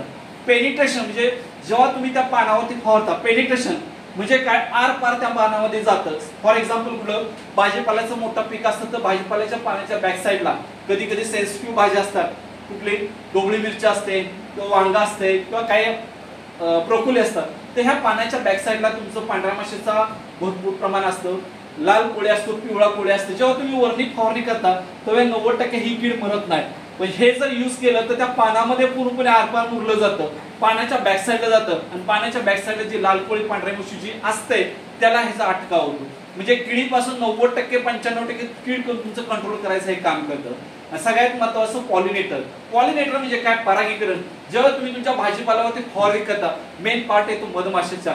मधमाशाचं आकर्षण जास्तीत जास्त तुमच्या भाजीपाल्याकडे होतं आणि मधमाशांचे जास्तीचं आकर्षण झालं की फुलांचं रिप्रोडक्शन भरपूर, फुलांची निर्मिती भरपूर होते. नर फुल आणि मादी फुलाचं, नर फुलाचं कन्वर्जन मादी फुलामध्ये, ही प्रोसेस त्या ठिकाणी चालू होते. हे खूप इम्पॉर्टंट काम करतं आणि असं प्रोडक्ट आजच्याकडे भारतीय मार्केटमध्ये एकमेव प्रोडक्ट. बाकी सुद्धा मल्टीनॅशनल कंपनीचं पण हे काम 6 प्रकारे काम करतं, मार्केटमध्ये 1 ते 2 प्रकारेच काम करतं. त्यामुळे हा खूप पॉवरफुल पॉईंट आहे सगळ्यात महत्त्वाचा. आता हे मल्टीपर्पज म्हणून काम करतं म्हणजेच काय, आता बरेचसे आपण शेतकरी बांधव आहेत, बरेचसे आपल्या टेक्निकल एक्सपर्ट कधी कधी ह्याचा मोटर व्हेइकल किंवा 4 व्हीलर मध्ये पण याचा यूज केलाय. हे प्रामुख्याने ऑर्गॅनिक आपलं ॲग्रो प्रोडक्ट आहे पण त्यांनी यूज केला पण लार्ज ओव्हर. फॉर एक्झाम्पल काय, मोटरसायकल मध्ये ह्यांनी काय 1 लिटरला 1 मिलीचा वापर केला. 1 लिटरला 1 लिटरचा वापर केल्यामुळे तुमचं मोटरसायकल 7 ते 9 किलोमीटर ऍव्हरेज वाढलेला आहे.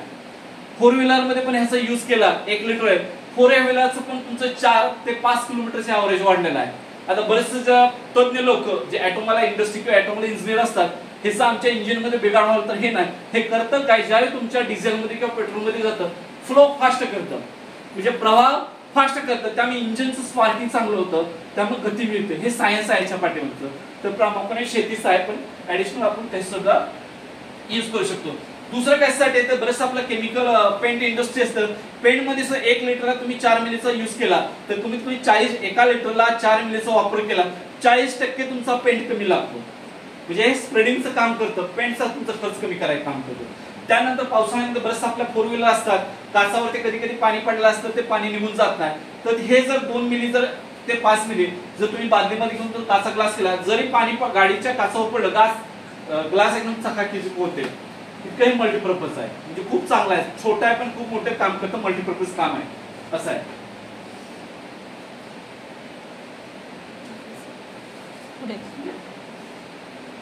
त्यानंतर मेन पार्ट येतो आपला MIBS म्हणजे काय, कीटकनाशक असतं. कीटकनाशक म्हणजे काय, आज माझ्या 20 वर्षाच्या एक्सपिरियन्स मध्ये आज मार्केटमध्ये बघितलं जवळजवळ 1000 पेक्षा जास्त आहे आणि मार्केटमध्ये वेगवेगळ्या मल्टीनॅशनल कंपनीचं कीटकनाशक बघितलं, सिजंट आहे, बायर आहे, BSF आहे, अशा लाखो कंपनी आहेत. ते कीटकनाशक प्रामुख्याने आपण सध्या 20-30 वर्षाला शेतकरी बांधव आपल्या शेतीमध्ये कीड कंट्रोल करण्यासाठी वापर करत असतो. पण हे वापर करत असताना काय करतो, मार्केटमध्ये साधं पूर्वी इंडोसल्फान होतं, नोआन होतं, क्लोरोसायपर होतं, कराटे होतं, सोल्मन होतं, डेसिस होतं, प्रोक्लेमस, अशा वेगवेगळ्या प्रकारचे वेगवेगळ्या प्रकारचे कीटकनाशक. हे काय, कीड कंट्रोल करण्यासाठी.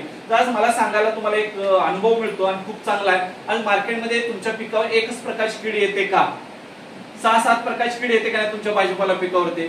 भाजीपाला पिकावरती पांढरी माशी येते, भाजीपाला लाल कोळी येतो, पिवळा कोळी येतो, थ्रिप्स येतात, नाग येते, आळी येते. म्हणजे 5-6 प्रकारची कीड कंट्रोल करण्यासाठी एकच कीटकनाशक मार्केटमध्ये कुठे आहे का, तर मार्केटमध्ये केमिकल पेस्टिसाइड मध्ये कुठल्याही प्रकारचं एक प्रकारचं कीड नाही. मार्केटमध्ये तुमचं 500 रुपये पासून 4000 रुपये पर्यंत रेट आहे 1 एकर क्षेत्रासाठी. 400 रुपये पासून 4000 रुपये रेट आहे 1 एकर कंट्रोल करण्यासाठी. पण 100% कीड कंट्रोल होत नाही, 90% कीड कंट्रोल होते. पण एक वीर एवढं पॉवरफुल कीड आहे. 22 प्रकारच्या वनस्पतीच्या वेगवेगळ्या हर्ब्स पासून, 22 प्रकारच्या वनस्पती वेगवेगळ्या अर्कापासून हे बनवलेलं आहे आणि इतकं चांगलं प्रोडक्ट आजच्या घडलेल्या भारतीय मार्केटमध्ये आहे. मार्केटमध्ये डेलिगेट आहे, तुम्ही 1 एकर साठी 2700 रुपये खर्च करता आणि 90% तुमची कीड कंट्रोल करते. पण त्याचमध्ये ज्या भाजीवरती फवारलं तेच आपलं आहार येतं, म्हणजे आपण पूर्णपणे विकनेस येतो. बरेचसे आपल्या सेल्समुळे काय होतं, कमजोर होतात, हे केमिकल फर्टिलायझरमुळे. तर MIV 22 प्रकारच्या वनस्पतीचा अर्थ मिळाला. हे जे 5-6 प्रकारचे कीड आहे, हे 5 ते 6 प्रकारचे कीड कंट्रोल करायचं काम करते. हे पुढे आहे तसे. तर 22 प्रकारचे कीड कंट्रोल करण्यासाठी हे यूज केलं जातं. तर एवढं चांगलं कीटकनाशक आजच्या घडीला मार्केटमध्ये नाही. हे इथं राहील. तर 2 मिली प्रति लिटरचं प्रमाण आहे. किती? 2 मिली प्रति लिटरचं प्रमाण आहे. आणि 2 मिली प्रति लिटर जेव्हा तुम्ही फवारणी करता, सायंटिफिकली ज्यावेळी भूअस्त्र जे काम करतं ते सेम काम करतं. म्हणजे ज्यावेळी तुमच्या भाजीपाला पिकावरती ज्यावेळी फवारणी करता, पानामध्ये पूर्णपणे मुरलं जातं आणि पाण्यामध्ये मुरले जातं. नंतर ज्यावेळी जी मार्केटमध्ये कीड असते, थ्रिप्स असू दे, पांढरे मास असू दे, लाल कोळी असू दे, नागाळे असू दे किंवा आळे असू दे, हे काय करतं, पानाचा चावा घ्यायचा प्रयत्न करतो. आणि चावा घेतला तो अन्नरस, पानाचा जो अन्नरस तो त्याच्या आळीच्या तोंडामध्ये जातो. तोंडामध्ये गेल्यानंतर होतं काय, सायंटिफिकली त्या आळीचं जी पण आहे त्याचं तोंड चॉकअप होतं. म्हणजे तिथून पुढे त्याला कुठल्याही प्रकारचा अन्नरस घेता येत नाही. दुसरं होतं का, ब्रेनस्ट्रोक, मेंदूचा आघात होतो आणि मेंदू त्या आळीचा पूर्णपणे काम करायचं बंद झालं. सायंटिफिकली त्या आळीमध्ये पूर्णपणे 3-4 प्रकार होतो. त्या शरीरातलं पाणी निघून जातं, शरीर आकुंचन बनतं, पॅरालिसिस होतं. सेम हेच पण तेच काम करतं. दुसरं काय करतं, हे मानवाला काय होतं, जे पण टोमॅटो असू दे, वांगे असू फवारलं, ते तुम्ही अन्नधान्य किंवा ते भाजीपाला जर तुम्ही खाल्लं तर तुम्हाला कुठल्याही प्रकारचा साईड इफेक्ट होणार नाही. 0 प्रकारचा साईड इफेक्ट आहे. जर एखाद्या व्यक्तीने आपल्याला जबरदस्ती भांडण तंटा झाला, एखाद्या लेडीजने ही पिलं घरी असलं तर काय होणार आहे, थोडंसं पोट बिघडलं, बाकी काय होत नाही. पण मार्केटमध्ये केमिकल पेस्टिसाइड आपण लाखो रिझल्ट बघितले आहेत. घेतलं की डायरेक्ट हॉस्पिटल 5-50 लाख 2 लाख रुपये जातात. हे नॅचरल आपलं साईड इफेक्ट होत नाही, त्यामुळे आपण सेफ मध्ये राहतो. खूप चांगलं आहे. मार्केटमध्ये हे 5-6 प्रकारचे कीड कंट्रोल करण्यासाठी 5-6 प्रकारचे कीटकनाशक वापरतात. पण हे 5-6 प्रकारचे कीड कंट्रोल करण्यासाठी एकमेव अप्लाय. एक चांगलं का 5-6 प्रकारचे कीटकनाशक चांगले? एक चांगलं. आणि याच्यामुळे तुम्हाला होणारा जे प्रॉब्लेम आहे त्या प्रॉब्लेम पासून तुम्हाला सेफ मध्ये ठेवणार आहे. चांगलं का वाईट? भाजीपाला तुमचा पूर्णपणे केमिकल आहे, फळ तुमचे पूर्णपणे केमिकल आहे. मग शेतकरी बांधव व्यवस्थित होणार का नाही? आपलं शारीरिक जे प्रॉब्लेम पासून आपण दूर जाणार का नाही? तर ह्या प्रॉब्लेम पासून पूर्ण दूर जायचं काम करतं MIV 2 मिली प्रति लिटरला घ्यायचं आहे. आता हे करतं काय काम, हे सायंटिफिक कारण आहे. प्रामुख्याने हे ज्यावेळी तुम्ही फवारणी करता त्यावेळी अमावस्येच्या 2-3 दिवस आधी किंवा 2-3 दिवस नंतर हे ज्यावेळी फवारतात त्यावेळी काय असतं, मेल आणि फिमेल भुंगा ज्यावेळी येतो शेतामध्ये, मेल आणि फिमेल एकत्र येतात अमावस्येच्या 2-3 दिवस आधी आणि 2-3 दिवस नंतर. त्यानंतर मेल आणि फिमेल आल्यानंतर मिलावून झाल्यानंतर तुमची पैदास होते. पैदास झाल्यानंतर 500 पासून 5 पासून 500 आळ्यापर्यंत पैदास होते. 5 पासून 500 आळ्यापर्यंत पैदास होते. त्या दरम्यान जर तुम्ही कुठल्याही प्रकारचे कीटकनाशक फवारणार तर ती वाढत जाते, म्हणजे त्यांची ग्रोथ कॅपॅसिटी वाढत जाते, इम्युनिटी वाढत जाते, खूप ताकदवान होतात. आणि त्या दरम्यान तुम्ही कुठलाही पॉवरफुल कीटकनाशक फवारलं तर 70% रिझल्ट येत नाही, कारण त्याची इम्युनिटी वाढलेली असतात. पण त्या दरम्यान जर हे 2-3 दिवस आधी किंवा 2-3 दिवस फवारलं 90 ते 95% तुमची कीड तिथे कंट्रोल करायचं काम करतं. त्यामुळे 2 मिली प्रमाणे वापरायचं त्या दरम्यान फवारलं. ही अशी प्रोसेस आहे. कधी कधी आता कोकण भागामध्ये आंबा शेती आहे, बरेचसे काजूची बागायतदार आमच्याकडे शेतकरी सर आहे, काजू शेती मोठ्या प्रमाणात आहे. तर त्या काजू शेतीमध्ये काय अशा मोठ्या प्रमाणात भरपूर कॉल येतात मला, रायगड रत्नागिरीवर येतात कॉल, पुण्यामध्ये पिरमुडमध्ये कोण आहे, हे कंट्रोल करायचं काय, वाळवी कंट्रोल करायचं काय. तर मार्केटमध्ये वेगवेगळ्या प्रकारचे कीटकनाशक हे कंट्रोल करायचं मी एक गावठी आणि आपल्या सायंटिस्ट सांगितलं जो फॉर्म्युला तो फॉर्म्युला त्यांना सांगतो. तर त्यांना काय सांगितलं की बऱ्याच प्रमाणात वाळवी कंट्रोल होत नाही, तर आपल्या MI आणि MI स्प्रेला हे दोन्हीचं कॉम्बिनेशन घेतलं आणि MI स्प्रेला हे तिन्हीचं कॉम्बिनेशन फॉरवर्ड केलं. 5 ते 10 मिनिटांमध्ये त्या ठिकाणी तुमची वाळवी पूर्णपणे संपलेला आहे. कमीत कमी 50 रिझल्ट आहे आपलं, इतकं पॉवरफुल रिझल्ट आहे MI आणि MI स्प्रे तर दोन्हीची कॉम्बिनेशन आहे.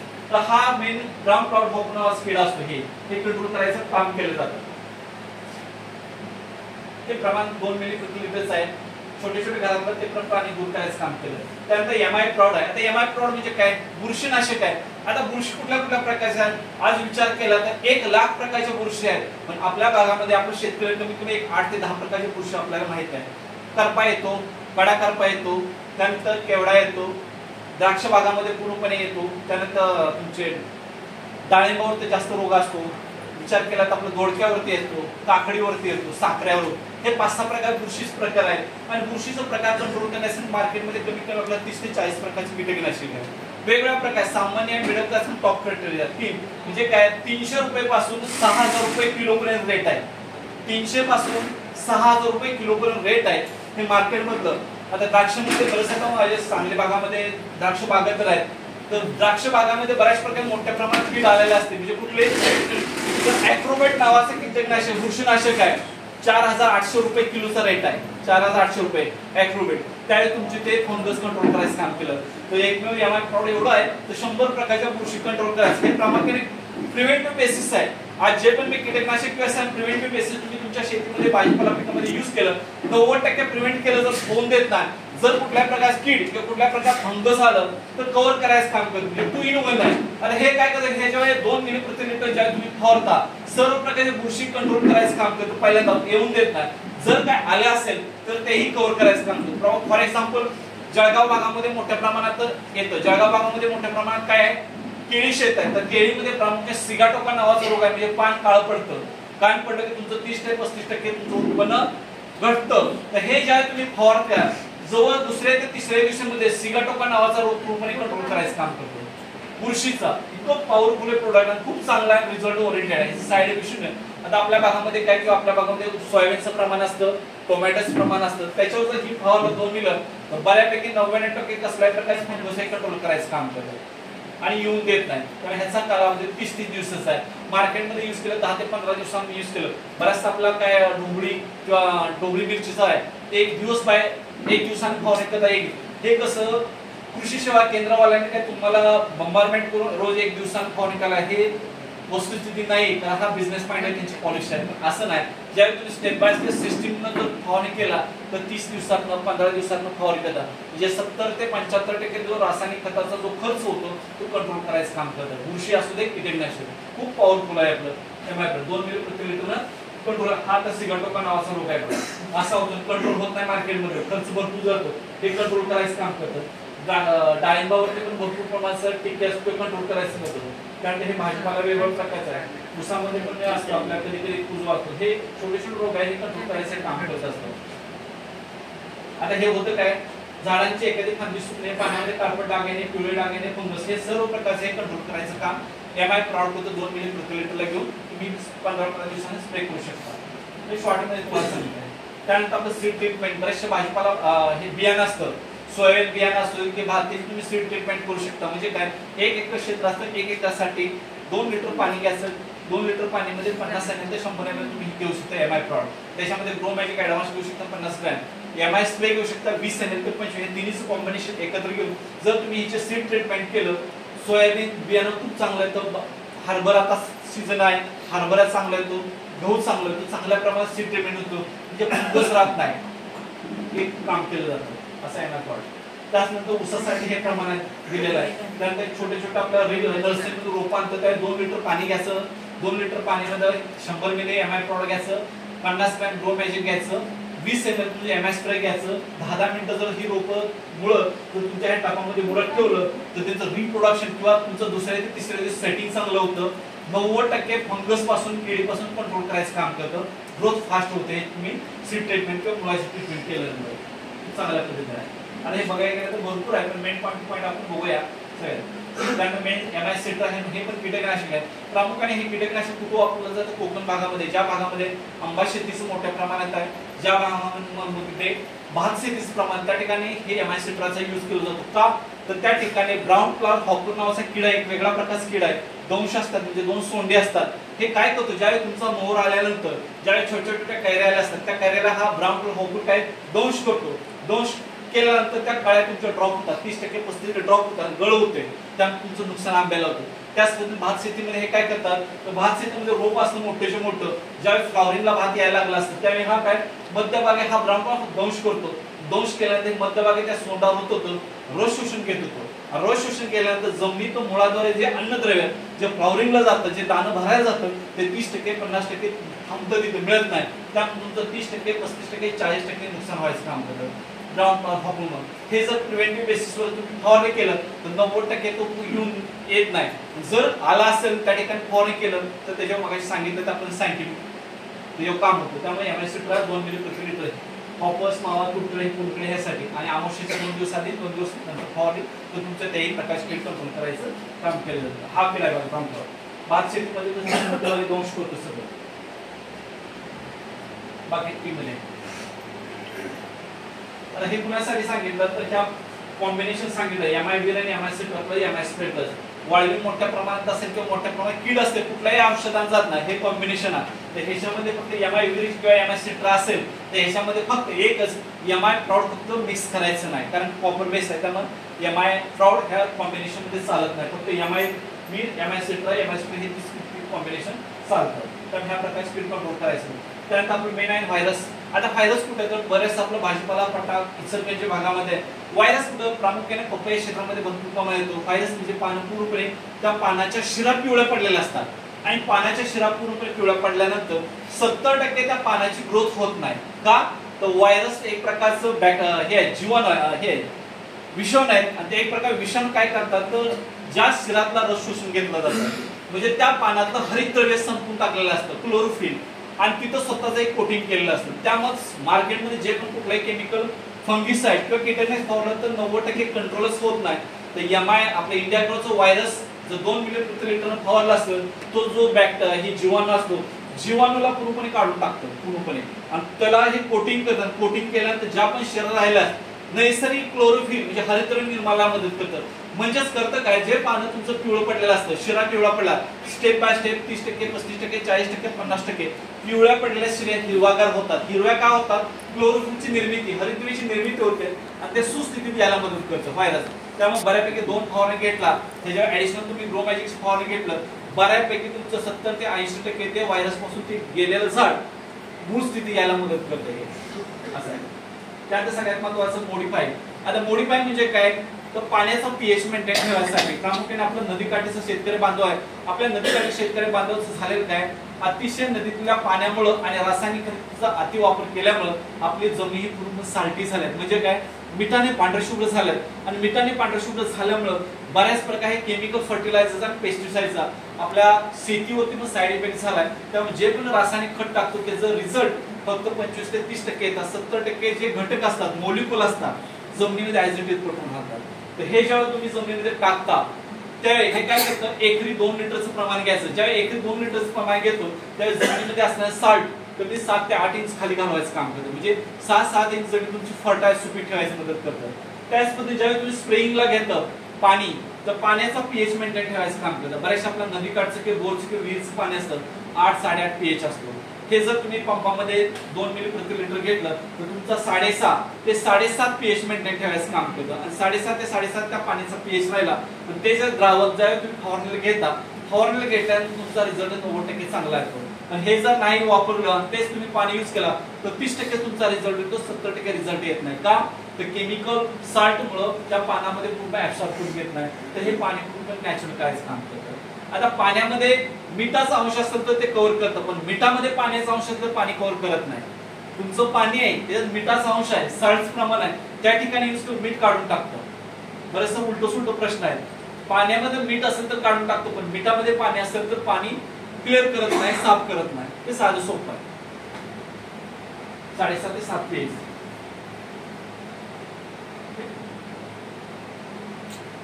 आता सांगितलं वापरण्यासारखं.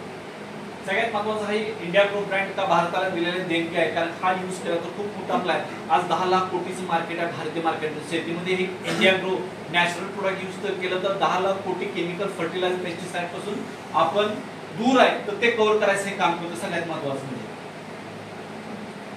इथे कॉम्बिनेशन दिलं आहे. भूस्तर कुठल्या स्वरूपात दाणेदार स्वरूपात ग्रोमेटिक पावडर फॉर्ममध्ये एमएसपी लिक्विड फॉर्ममध्ये हे दिलेलं आहे सायंटिफिक याचे फक्त फोटो काढून घ्या. त्यानंतर सगळ्यात महत्वाचं ओलिव्ह प्रोडक्ट. आता ओलिव्ह का तर ऍडव्हान्स आपले टेक्नॉलॉजी आहे आणि ऍडव्हान्स हा जे क्रांतिकारक प्रोडक्ट आहे. ओलिव्ह हे जवळजवळ 50 ते 60% रासायनिक खताचा डोस कमी करतो. सगळ्यात महत्वाचं ही मी जबाबदारी बोलतोय 50 ते 60% रासायनिक खताला पर्याय ही ओलिव्ह आहे. ओलिव्हचा अर्थ काय organic liquid input formula. Olive super म्हणजे ओलिव्ह मध्ये 16 प्रकारच्या वनस्पती वेगवेगळ्या हार्मोन्स घटक याच्यामध्ये ऍड केलेले आहेत. ओलिव्ह सुपर सिक्टिक केलं जातं. आता हे यूज कशासाठी केलं जातं का करतं ज्यावेळी तुम्ही जमिनीमध्ये ड्रिपच्या माध्यमातून पाटपाणीच्या माध्यमातून ज्यावेळी जमिनीमध्ये सोडता तर हे सायंटिफिकली काम करतं काय तर अर्धा लिटरची बॉटल आहे 2.5 ml जमिनीमध्ये सोडू शकता 2.5 ml स्प्रेला घेऊ शकता. ज्यावेळी तुम्ही जमिनीमध्ये ड्रिपच्या माध्यमातून पाटपाणीच्या माध्यमातून ज्यावेळी घेता तर हे सगळं सायंटिफिक करतं काय तर सगळ्यात महत्वाचं आहे ऑर्गॅनिक कार्बन आहे. सगळ्यात म्हणजे सीवीड एक्स्ट्रॅक्ट आहे अॅमिनो ऍसिड्स आहेत आणि जमिनीमध्ये जेव्हा तुम्ही सोडता त्यावेळी जमिनीमध्ये जे 17 ते 18 प्रकारचे जे घटक आहेत ते घटक ऍक्टिव्ह फॉर्म मध्ये आणतात. दुसरा ह्याचा मेन पार्ट आहे जमिनीमध्ये जे तुमचं बॅक्टेरिया असतात, जमिनीमध्ये जे जीवन असतो, जीवनाचं एक खाद्य आहे. ज्यावेळी तुम्ही जमिनीमध्ये ड्रिपच्या पाटपाण्याच्या माध्यमातून ज्यावेळी सोडता त्यावेळी ह्या बॅक्टेरियांना उत्तेजित केलं जातं, तजेलदार केलं जातं, टवटवीत केलं जातं. जेवढा तुमच्या जमिनीमध्ये जास्त बॅक्टेरियाची संख्या जास्त उत्पत्ती होते त्यावेळी तुमचं जे पण टाकतं रासायनिक खत किंवा जे सेंद्रिय खत टाकतात न तोच पुरत पालाशय घटकाचं विघटन करायचं काम हे बॅक्टेरिया करत असतात. त्यामुळे ओलिव्ह हे प्रामुख्याने जमिनीमध्ये हे नॅचरल काम करतं. ज्यावेळी तुम्ही स्प्रेच्या माध्यमाने घेता फवारणीच्या माध्यमात 2 मिली प्रति लिटरला त्यावेळी पानावाटे मुळाकडे जातं, पानाची रुंदी होते, रुंदगार पान होतं, पानाची लांबी होते, पानामध्ये ज्या शिरा आहेत हिरव्यागार शिरा होत्या, पानं हिरवगार दिसतं हे पानामध्ये होतं. पण टप्प्याटप्प्याने ज्यावेळी तुम्ही जमिनीत दिला आणि फवारणीद्वारे दिला ह्या दोनच्या दरम्यान काय होतं जमिनीच्या मध्ये मुळ्यांची संख्या वाढते, मुळ्यांची लांबी वाढते, खोड मोठा होतो, फांद्या मोठ्या होतात, ही सायंटिफिक प्रोसेस होते. फुलांची निर्मिती भरपूर होते, फळांची निर्मिती भरपूर होते, फळ एकसारखं होतं हे काम करतं. हे तरी नॅचरली ग्रो मॅजिक मध्ये तेच आहे. पण हे जे ऍडिशनल 3 बेनिफिट आहे म्हणजे काय ट्रेस मॅनेजमेंट करायचं काम करतं. म्हणजे काय जेव्हा तुम्ही तुमच्या कुठल्याही प्रॉपर्टी फवारणी करता तर हे करतं काय तर सगळ्यात महत्त्वाचं फोटोसिंथेसिस प्रकाश संश्लेषण क्रिया करतं.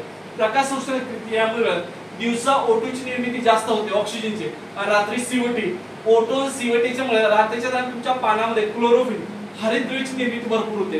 जेवढं पानामध्ये हरितद्रव्य आहे तेवढं तुमचं पान हिरवगार तेवढं पान तुमचं तेज दिसतं हे होतं. आणि हे 3 ऋतूमध्ये काम करतं. ज्यावेळी अति उन्हाळा असेल तर स्ट्रेस मॅनेजमेंट काय करतं अति उन्हाळा असेल तुम्ही फवारणीच्या माध्यमातून किंवा ड्रिपच्या माध्यमातून किंवा पाटपाण्याच्या माध्यमातून होल्डिंग कॅपॅसिटी ऑफ वॉटर उन्हाळ्यामध्ये त्या जमिनीमध्ये ओलावा टिकून ठेवायचं काम करतं. अति थंडी असेल तर थंडीपासून तुमच्या त्या मुळ्यांचं जमिनीतून फवारणीद्वारे प्रोटेक्ट करायचं काम करतं, संरक्षण करतं. अति पावसाळ्यामध्ये ह्याचा जर यूज केला तर पाण्याच्या सान्निध्यात जे पाणी साठलंय रिलीज करायचं काम करतं. ही 3 म्हणजे म्हणून ट्रेस मॅनेजमेंट मध्ये एवढं पॉवरफुल प्रोडक्ट आजच्या घडीला भारतीय मार्केटमध्ये हे 3च शब्द याचं वर्णन केलं जातं. आता ह्याच्यावर बोललं की आपल्या डॉक्टर मोहन सायंटिस्ट कमीत कमी 1 तास बोलतात. पण आपल्या सामान्य शेतकरी ह्याचं बेनिफिट काय बेनिफिटच मेन काम करतं. हे ज्यावेळी तुम्ही 2 मिली प्रति लिटर फवारणी करता या पद्धतीने तुमच्या प्लांट मध्ये सायंटिफिकली चेंज करत असतं, बदल करत असतं. शक्यतो बहुवार्षिक पीक असतं त्याला 20 दिवसातून एकदा फवारणी करू शकता. जे तुमचं नर्सरी असतं किंवा ग्रीन हाऊस असतो 15 दिवसातून एकदा स्प्रे करायचं. जे तुमचे सोयाबीन सारखं पीक असतं भुईमुगाचं पीक असतं 15 दिवसातून एकदा स्प्रे करू शकता तुम्ही. ह्या दरम्यान होतं काय तर तुमचं नॅचरली ग्रोथ होतं. सगळ्यात महत्त्वाचं मी सांगितलं काय ज्यावेळी तुम्ही जमिनीमध्ये ड्रिपच्या पाटपाण्याच्या माध्यमातून सोडलं जातं पूर्वीच्या काही जे पण काय रासायनिक खत आपण टाकलेलं असतं ते रासायनिक खत वेगवेगळ्या प्रकार युरिया असते DAP असते 15% सुटला असते हे घटक त्या जमिनीतल्या क्रॉपनं 80% उचललेले नसतात पडलेले असतात 20% यूज केलेले असतात. का तर पेट्रोकेमिकल प्रोडक्ट पासून बनवलेले केमिकल. तर हे ज्यावेळी जमिनीमध्ये टाकतात जमिनीमध्ये पडलेले हे घटक NPK असते मायक्रोन्यूट्रिएंट्स असते किंवा CNA कॅल्शियम मॅग्नेशियम हे जे घटक आहे खेचून घेऊन पांढऱ्या मुळीच्या सान्निध्यात आणून ठेवायचं काम करतात. म्हणजे पांढऱ्या मुळ्याला अन्नधान्य उपलब्ध करून ठेवायचं काम करतं. त्यावेळी ते पांढऱ्या मुळे शोषून घेतात त्याची ग्रोथ होते. हे सायन्स आहे त्याचं. त्यामुळे तुमचा रासायनिक खताचा डोस 50% कमी होतो. आपण ऑलरेडी त्या शेतकऱ्याने 2 पोती टाकलं मी 4 पोती टाकतो.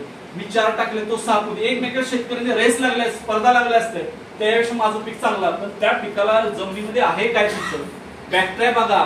सगळ्यात महत्त्वाचं मेन बॅक्टेरिया जमिनीमध्ये सेंद्रिय खत बघा. हे ज्याच्या जमिनीमध्ये सेंद्रिय खत जास्त त्या शेतकऱ्याचं उत्पन्न चांगलं. तुम्ही 10-20 पोतं रासायनिक खत टाकून तुम्हाला रिझल्ट येत नाही. मेन पॉईंट टू पॉईंट काम केलं तरच तुमचं त्या पिकाला रिझल्ट येत असतो. तर ओलिव्ह हे नॅचरल प्रतिकारशक्ती म्हणजे काय इम्युनिटी पॉवर वाढते प्लांटची नैसर्गिक इम्युनिटी वाढतात. त्यामुळे तुमचं जे व्हायरल इन्फेक्शन डिसीज असतात डिसीज पासून तुमच्या प्लांटला प्रोटेक्ट करायचं काम करतं. कारण का नॅचरली तुमची इम्युनिटी वाढलं आजार आपण पडतो का. आता पैलवान लोक आपल्याकडे असतात बॉडी कशी असते मजबूत आजारी पडतात का कधी कधी लुकडी लोक असतात आजारी पडतात काय इम्युनिटीच कमजोर आहे. म्हणजे त्या प्लांटची नैसर्गिक इम्युनिटी वाढवायचं काम करतं. नैसर्गिक हे याचं शॉर्ट मध्ये तुम्हाला सांगितलं इम्युनिटी काम करतं आणि हे सायंटिफिकला आहे. त्यानंतर सगळ्यात महत्वाचं हे तर बेसिक गोष्टी मी सांगितलं. आता प्रत्येक जण अनुभव लागतात. इंडिया ग्रो ब्रँड युट्यूबला टाकलं तर डॉक्टर मोहन आपल्या सायंटिफिक माहिती दिलेली आहे. एका प्रोडक्ट 30-40 मिनिटं पूर्णपणे माहिती आहे. पण मी का आपला ग्रामीण भाग आहे आपला ग्रामीण मध्ये जे महत्वाचे मुद्दे आहेत बेनिफिट काय त्या बेनिफिट म्हणून मी बोलतोय, बरोबर आहे की नाही? काय जास्त सायंटिफिक वेळ आपल्या डोक्यामध्ये घुसत नाही. ह्याचा फायदा काय, माझं उत्पन्न वाढतं का नाही हे महत्वाचं आहे. म्हणून त्या पॉईंटवर शॉर्ट मध्ये 2 मिनिटं 3 मिनिटांमध्ये बघितलं.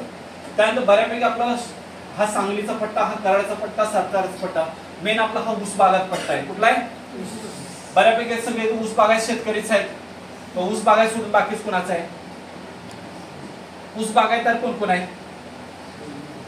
बऱ्यापैकी सर्व ऊस बागायतदार आहे. म्हणजे ऊसाचं उत्पन्न कसं वाढलं पाहिजे त्यासाठी सगळ्यात महत्वाचं हे माझ्या एक्सपिरियन्स नुसार बनवलं. आपल्या कंपनीच्या कुठल्याही मॅनेजमेंटने किंवा कुठल्याही ट्रेनरने हे बनवलेलं आहे. माझा 20 वर्षाचा अनुभव हा इथं शेअर केलेला आहे.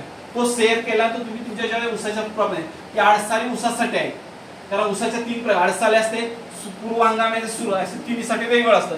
प्रामुख्याने आडसाली ऊसासाठी मी बनवलं आहे. सगळ्यात महत्त्वाचं ऊस पीक वगैरे तर ऊसाचं प्रामुख्याने 5 तत्वात चालतं. 5 तत्व म्हणजे काय? सगळ्यात महत्त्वाचं जमिनीची आपली मशागत पाहिजे आहे, जमिनीची सुपीकता हा पहिला पॉईंट आहे. नंबर 2 पॉईंट काय? सगळ्यात महत्त्वाचं जमीन ऊस लागण्याची योग्य पद्धत पाहिजे. नंबर 3 काय? रासायनिक खत मात्रा. नंबर 4 आहे पाण्याचे योग्य व्यवस्थापन, पीक संरक्षण. ही 5 पॉईंटवर आपले ऊस शेती असतात. प्रामुख्याने आपलं जून जुलै मध्ये किंवा 15 जुलै ते 15 ऑगस्ट पर्यंत हे प्रामुख्याने आडसालीचा कालावधी असते. त्यानंतर आपला पूर्व हंगामेच कसं असते 15 ऑक्टोबर पासून पुढे असतं आणि सुरूच असतंय जानेवारी. हे तिन्ही नुसार वेगवेगळं. प्रामुख्याने आडसालीसाठी हे बघितलं. आता आडसाली ऊस करणारे बरेचसे शेतकरी असतील, प्रामुख्याने आडसालीसाठी हे रिकमेंडेशन केलेलं आहे.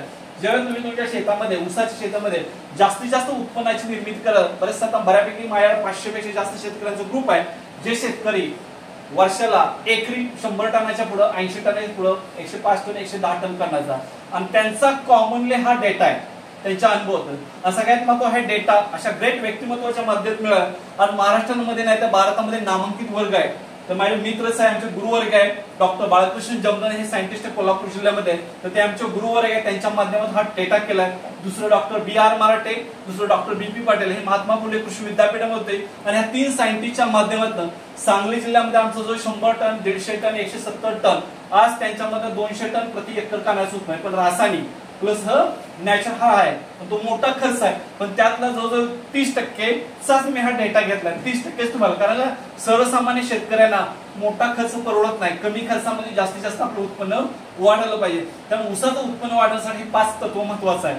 ज्यावेळी ऊसाचं आडसाली लागण करणार असतात त्यावेळी सगळ्यात महत्त्वाचं जमिनीची नांगरट 2 वेळा नांगरट होणं गरजेचं आहे.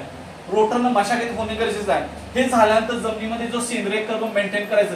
आज विचार केला 100तल्या 90% लोकांचा जमिनीमधला सेंद्रिय कर्ब 0.2, 0.3, 0.4 आहे. 0.4च्या कुठेही नाही. जर तुमच्या जमिनीमधला सेंद्रिय कर्ब चांगली जमीन असेल 0.7 ते 1 हा जो रेशो असेल जमिनीमधला, तर ती जमीन नैसर्गिक 1 नंबर आहे. त्या जमिनीमध्ये सेंद्रिय कर्ब चांगला आहे. आता हा जमिनीमधला सेंद्रिय कर्ब ज्या शेतकऱ्याच्या वाढल त्या शेतकऱ्याचं उत्पन्न गॅरंटेड वाढायला मदत केली जाते. तर हे ठोकून मी उत्पन्न दिलंय. ज्यावेळी बेसल डोस तुम्ही जमिनीमध्ये टाकता तर ह्या स्वरूप आहे. शेणखताच्या माध्यमातून तुम्ही टाकू शकता. 20 टन शेणखत लागतं. शेणखत उपलब्ध नसेल कंपोस्ट खत यूज करा कारखान्याचं, ते कंपोस्ट खत उत्पन्न नसेल तुमच्या लेंडी खत आहे. लेंडी खत नसेल पोल्ट्री खत आहे 3 ते 5 टन. पोल्ट्री खत नसेल तर गांडूळ खत आहे. गांडूळ खत नसेल तर लेंडी खत आहे किंवा अखाद्य पेंडे आहे 300 किलो ते कंपनीमध्ये हे बेसल डोस लागतो. त्याच पद्धतीने हे सगळं शक्य नसेल, पर्याय म्हणजे काय, मेच्या पहिल्या आठवड्यामध्ये जर तुम्ही जमिनीमध्ये नॅचरल तुमची शेती करणार असेल, हे जर तुम्हाला आता 30, 35, 40 हजार रुपये ह्याचा खर्च येतो, तर त्या दरम्यान जर तुम्हाला अजून सेंद्रिय शेती करायचं असेल तर शेतीमध्ये तुम्ही मेच्या पहिल्या आठवड्यामध्ये ताग 35 ते 40 किलो एकरी जर पेरला, 35 ते 40 किलो एकरी ताग पेरला, त्याच्यामध्ये 1 DAP जर टाकलं तर तुमचं 40-25 दिवसामध्ये ताग एकदम येतो. आता हे प्रमाण का महात्मा फुले कृषी विद्यापीठ आणि वसंतदादा शुगर इन्स्टिट्यूट मांजरे यांनी 20 ते 25 किलो रिकमेंड केला. पण हा माझा पर्सनल एक्सपिरियन्स आहे.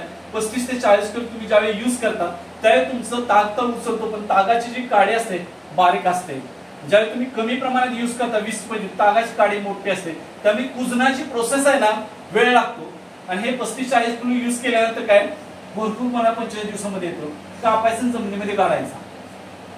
कापून जमिनीमध्ये काढल्यानंतर जे तुम्हाला सेंद्रियला 35-40 हजार रुपये जात असतात, तर हे तागामध्ये तुमचं तेवढंच सेंद्रिय कर्ब मेंटेन करतो.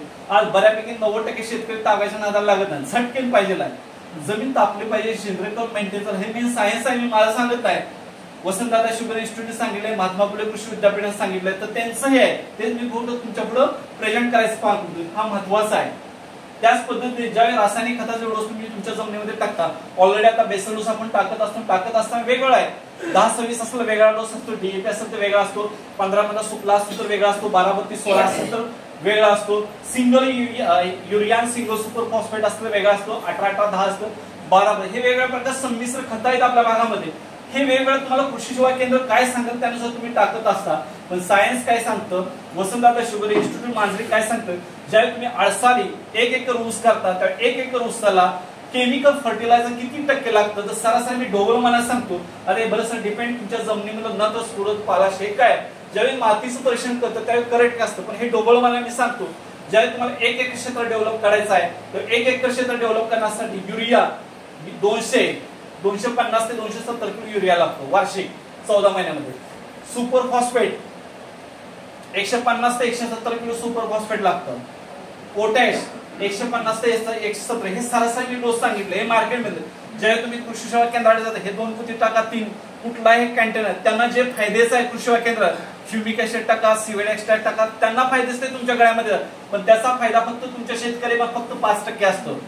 पण तेच आपल्या पदरामध्ये 50% घालत असतात. काही गरज नाही, 5% घ्यायचं, पण हे 50% आपला. पण हे काय सरासरी डीएपी बेस घेतला, जनरली आपला महात्मा फुले कृषी विद्यापीठात काय 2 डीएपी लागतात, 1.5 पोतं पोटॅश लागतो. पण मी माझ्या रेकमेंड काय केलं की डीएपी 1च पोतं घेतलंय, पोटॅश 1च पोतं घेतलंय.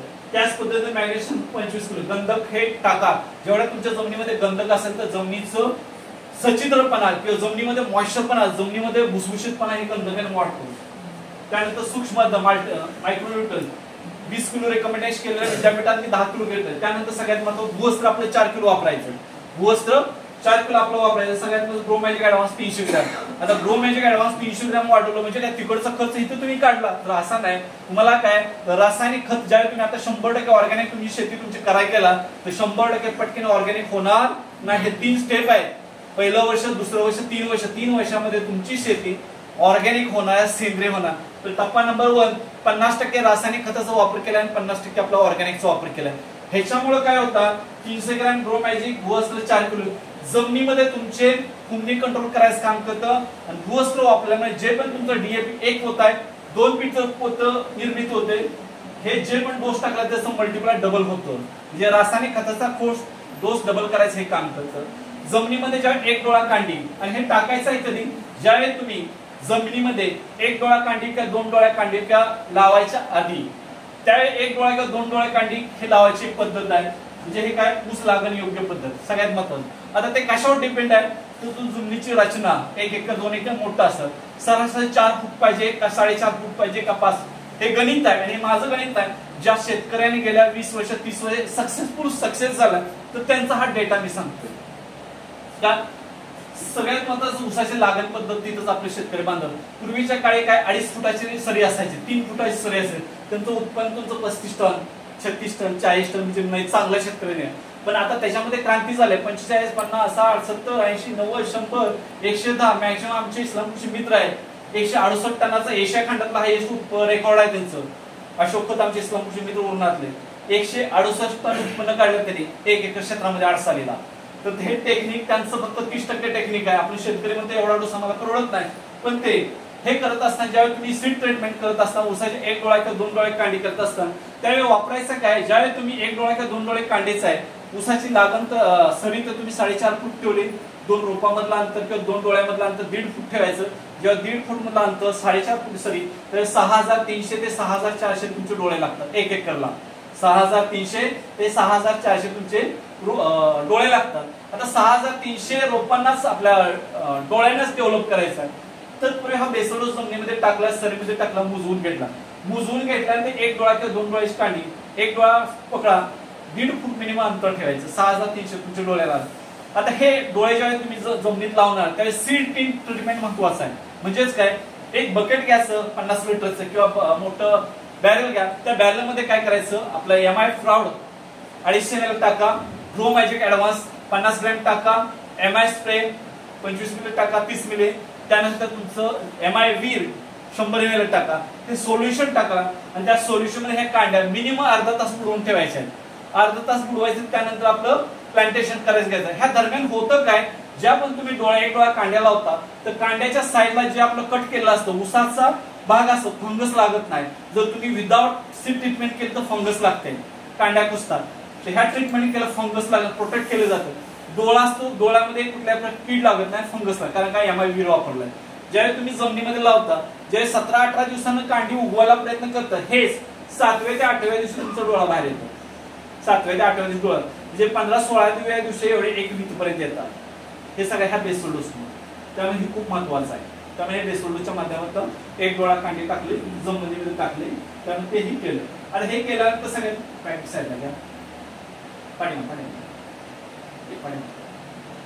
ते ऊस लागण पद्धती आपण मोजलंय. 4.5 फूट, 2 फूट, 1.5 फुटाचं अंतर. त्यानंतर रासायनिक खत महत्वा, तर रासायनिक खत महत्वाचा हा डोस दिलेला आहे. पाण्याचं व्यवस्थापन तो पण महत्वाचा पॉईंट आहे. आता मेन रासायनिक खत महत्वा. आता रासायनिक खत महत्वा 250 ते 270 किलो, 150 ते 170 किलो, 150 ते NPK चा रेशो. त्यानंतर सगळ्यात महत्वाचे मार्केटमध्ये वेगवेगळे ड्रिपची खतं असतात, 12-1-0-0-0 वेगवेगळं त्याचं असतो. सगळ्यात महत्वाचं पाण्याचं व्यवस्थापन हा मेन पॉईंटवर बघूया.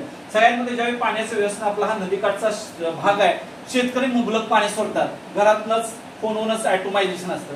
अति पाणी हे घातक आहे. अति ऊस एक पाण्याला आपल्याला तर 3 ऋतूवर चालतं.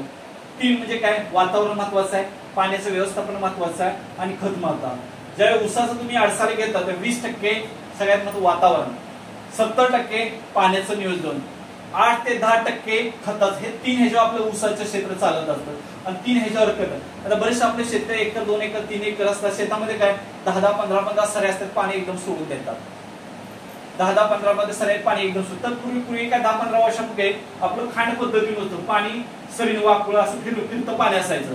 फिरतं पाणी असायचं काय, त्या जमिनीमध्ये खांड असायचं किती 30 फूट 40 फुटात खांड, पाणी फिरून जाईल. त्यावेळी तुमचं 1 एकर क्षेत्रामध्ये सायन्स काय सांगतं, महात्मा फुले कृषी विद्यापीठ काय सांगतं, वसंतदादा शुगर इन्स्टिट्यूट काय सांगतं, तो त्यांचा अनुभव, त्यांचा सेर काय, ज्या पद्धतीने तुमच्या खांड पद्धतीने पाणी असतं तर 1 एकरला 1 कोटी ते 1.25 कोटी लिटर पाणी लागतं. 1 कोटी ते 1.25 कोटी लिटर पाणी लागतं. ह्याच्यामुळे काय झालं, जमीन तुम्ही वापसा स्थितीमध्ये ठेवलेली नाही. 50% हवा राहिले पाहिजे, 50% ओलावर राहिले. त्यावेळी जमिनीमध्ये पांढऱ्या मुळ्याची संख्या वाढते, ग्रोथ कॅपॅसिटी वाढते. तेच आपण ठेवलं 80% जमिनीत ओलावा ठेवला, त्याच्यामध्ये तुमची ग्रोथ नाही, 35% 40 टन उत्पन्न येईल. दुसरी पद्धत काय आली, खांड पद्धतीनंतर सऱ्या 10 सऱ्या 12 सऱ्या सोडायचं, पाणी द्यायचं सोडून पुन्हा घ्यायचं. त्याच्यामुळे तुमचं 80 ते 90 लाख लिटर लागायला लागलं. थोडंसं 5 टन तुमचं उत्पन्न वाढलं, कारण जमीन गर्भेत ओले व्हायला लागलं.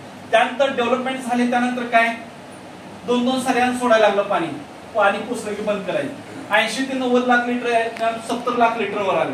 आणि त्याच्यापुढे ऍडव्हान्स पद्धत आली म्हणजे काय, ड्रिप सिस्टीम. ड्रिप सिस्टमच्या माध्यमाने तुम्ही पाणी देता त्या तुमच्या ऊसाला, त्या तुमचं 60 लाख लिटर ते 65 लाख लिटर आलं. म्हणजे 50% पाण्याचा डोस तिथे कमी झाला. हे का झालं, ड्रिपनं पाणी का देतो तर पाठीमागे सायन्स आहे. आणि हे कुणी सांगितलं, विद्यापीठाने पाडेगाव संशोधन केंद्रावर सांगितलं. आपण बघा सामान्य आपला विचार काय, ज्यावेळी आपल्याला ताण लागते त्यावेळी एकदा पाणी पितो का सकाळी, ताण लागत तसं आपण पितो. जेवण आपण कसं करतो, आपल्याला भूक लागत तसं, ज्या पद्धतीने आपण आपला विचार करतो त्या पद्धतीने तुमच्या त्या पिकाचा विचार करणार. आपलं काय एकदाच टाकतात 3-3 महिन्याचं पीक आणि खा बाबा, खात नाही ती. त्यांच्या भुकेनुसार, त्यांच्या गरजेनुसार तुम्ही पाणी द्या, त्यांच्या गरजेनुसार तुम्ही खत द्या. तर हे स्टेप बाय स्टेप अपटेक करताना त्याची ग्रोथ झपाट्याने होते. सेम हे ड्रिपच्या माध्यमातून पाणी दिल्यानंतर पाण्याची त्या तुमच्या 50% ओलावर डिपेंड राहतो आणि 50% वापसा राहतो. म्हणजे हे काय राहतं, सुपीक राहतं. ह्या दरम्यान काय होतं, त्याच्यात विघटन होतं खतांचं. जीवाणू काय करतात, जमिनीमध्ये जे खत तयार करतात, नत्रस पुरतपाला ह्या घटकाचं विघटन करतात, तो कालावधी असतो. त्या दरम्यान तुमचं पांढऱ्या मुळ्याच्या सान्निध्यात जास्तीचा आनंद द्यायचं काम करतं. त्यामुळे पांढऱ्या मुळे पटकन शोषण घेताना ग्रोथ होते. हे पाणी म्हणून पाणी व्यवस्थापन महत्वाचं. नंतरचा पार्ट काय, पीक संरक्षण, खत आणि फवारणी. बरेचशा प्रमाणात ज्यावेळी आपले ड्रिपची खतं असतात, फवारणीची खतं असतात, किंवा कधी सराउंडिंगला जनावरांचं वेगवेगळ्या प्रकारचं तुमच्या जमिनीचं नुकसान करतं, आपण बघत नाही, बाहेर बघतो. आज जनावरांनी भरपूर तुमचं नुकसान केलेलं असतं. बऱ्याचशा आमच्या ह्या पट्ट्यामध्ये रानडुकर असतात, दिवसात मोडलेलं असतात, पण आपण बाहेरच बघतो ना, ते पण प्रोडक्ट नाही. तर ह्या 5 पॉईंटवर बघतात. हे 5 पॉईंटवर बघताना बेसिकली मी सांगितलं असतं, हा बेसल डोस तर टाकला. आता बेसल डोस टाकल्यानंतर 20 दिवस 25 दिवसांनी काय, रासायनिक खताचा एकच पोतं टाकायचं. किती दिवसांनी ऊस उगवल्यानंतर 20 ते 25 दिवसांनी. आता 20 ते 25 दिवस, पहिला 30 दिवसात 40 दिवसाचा कालावधी ऊसाच काय असतं, ग्रोथ, फुटवा काढणे मेन असतं.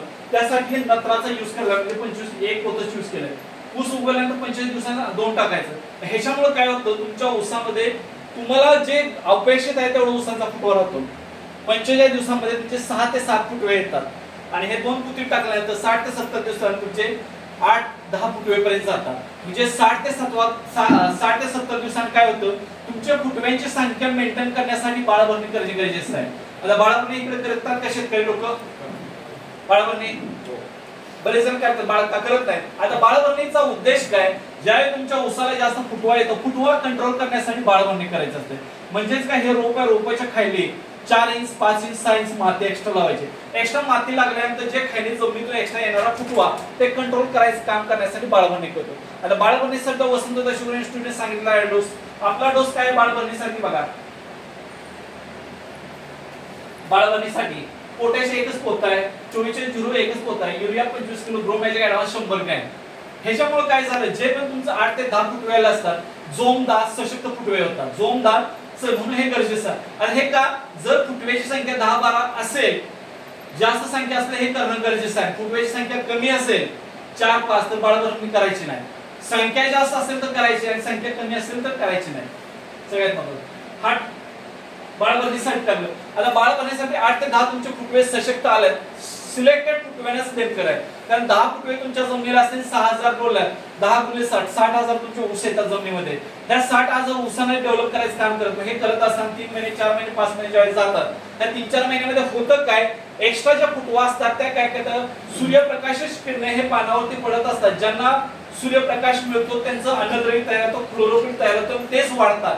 पण ज्या फुटव्यांना हे सूर्यप्रकाश मिळत नाही, त्या सूर्यप्रकाश न मिळाला काही फुटवे 3 महिने 4 महिने मरून जातात. आणि मरून गेल्यानंतर तुमच्या ज्या सिलेक्टेड ऊसाला जे अन्नद्रव्य पाहिजे असतं ते अन्नद्रव्य हे एक्स्ट्रा वाढलेले फुटवे खाऊन मरून जातात. म्हणजे तिथेही तुमच्या सिलेक्टेड फुटव्यांना किंवा जे ऊस आहेत त्यांना अन्नद्रव्य मिळत नाही. त्यांना अन्नद्रव्य मिळालं तेही मोठे होत नाही. म्हणजे हे फुटव्याची संख्या महत्वाचा पार्ट आहे. काही आता बरेचसे शेतकरी 15-20 फुटवे ठेवतात, म्हणजे हे चुकीचं आहे. उत्पन्न किती माझं एवढं नाही, 35 टन 42 टन 45 टनाचे उत्पन्न नाही. त्यांना काय म्हणतं, एका घरामध्ये 10 मुलं आहेत आणि एका घरामध्ये 2 मुलं आहेत, 2च आई वडील आहेत, शेतकरी आहेत. तर कुठल्या घरातील मुलांचं पालन पोषण चांगलं होईल, तर ज्या ठिकाणी 2 आहेत, तुमच्या 10 मुलांना ते पुरणार आहे का, तर तुमचं ती कासावीस होणार आहे, तुमचं तुटपंच होणार आहे, होणार नाहीये. म्हणून सिलेक्टेड ऊस ठेवा 10-12. तेवढा डेव्हलप आहे किती, 6300 सोडून द्या, 6000 ऊस गुणिले 10, 60,000 तुमचे फुटवे येतात. 60,000 फुटवेला डेव्हलप करा. पण नंतर 5 महिने 6 महिन्यात तेही 10,000 निघून जातात, राहतात 50,000 फुटवे. 50,000 फुटवेने डेव्हलप करायचं. जेव्हा 3 महिने 3.5 महिने होतात त्यावेळी तुम्हाला कळतं की माझं उत्पन्न किती जाणार आहे. 60-70 दिवसांनी हे तर झालं. 60-70 दिवसांनी झाल्यानंतर पुन्हा मोठी भरणी 100 ते 120 दिवसांनी मोठी भरणी असतं. मोठी भरणीला पण काय डोस असतो बघा, जो सुरुवातीला टाकला तो डोस आहे. 1 पुत्र डीएपी पोटॅश, 1 पुत्र मॅग्नेशियम 25 किलो, गंधक 20 किलो, सूक्ष्म आर्द्रता मायक्रोन्यूट्रन ऍड केलेला आहे. भूअसले 4 किलो, ब्रोमॅजिक ऍड हे मोठ्या भरणीवर टाकलेलं आहे. आता मोठी भरणी झाल्यानंतर बघा, कॅल्शियम नायट्रेट 10 किलो, बोरान हे खतं. कॅल्शियम नायट्रेटचा का बरेचसे कृषी केंद्र सांगत नाही, पण हे माझा एक्सपिरियन्स सांगतो पर्सनली. कॅल्शियम नायट्रेट मुळे का असतं, 4 महिन्यानंतर तुमच्या ज्या ऊसामध्ये वापरता त्या ऊसाला हा कॅल्शियम जेवढं जास्त वापरेल तर ऊसाचा कडक असतो, ताट असतो, साखरेचं प्रमाण वाढतं, ऊसामध्ये पोकळी होत नाही, ही कॅल्शियम नायट्रेट मुळे. आणि बोरानमुळे काय असतं, जे तुमचं पान असतं हिरवगार राहतं, पाण्याच्या कडेला जो पिवळेपणा येतो पिवळेपणा येत नाहीये. ह्यासाठी मोठ्या भरणीमध्ये ते घेतात.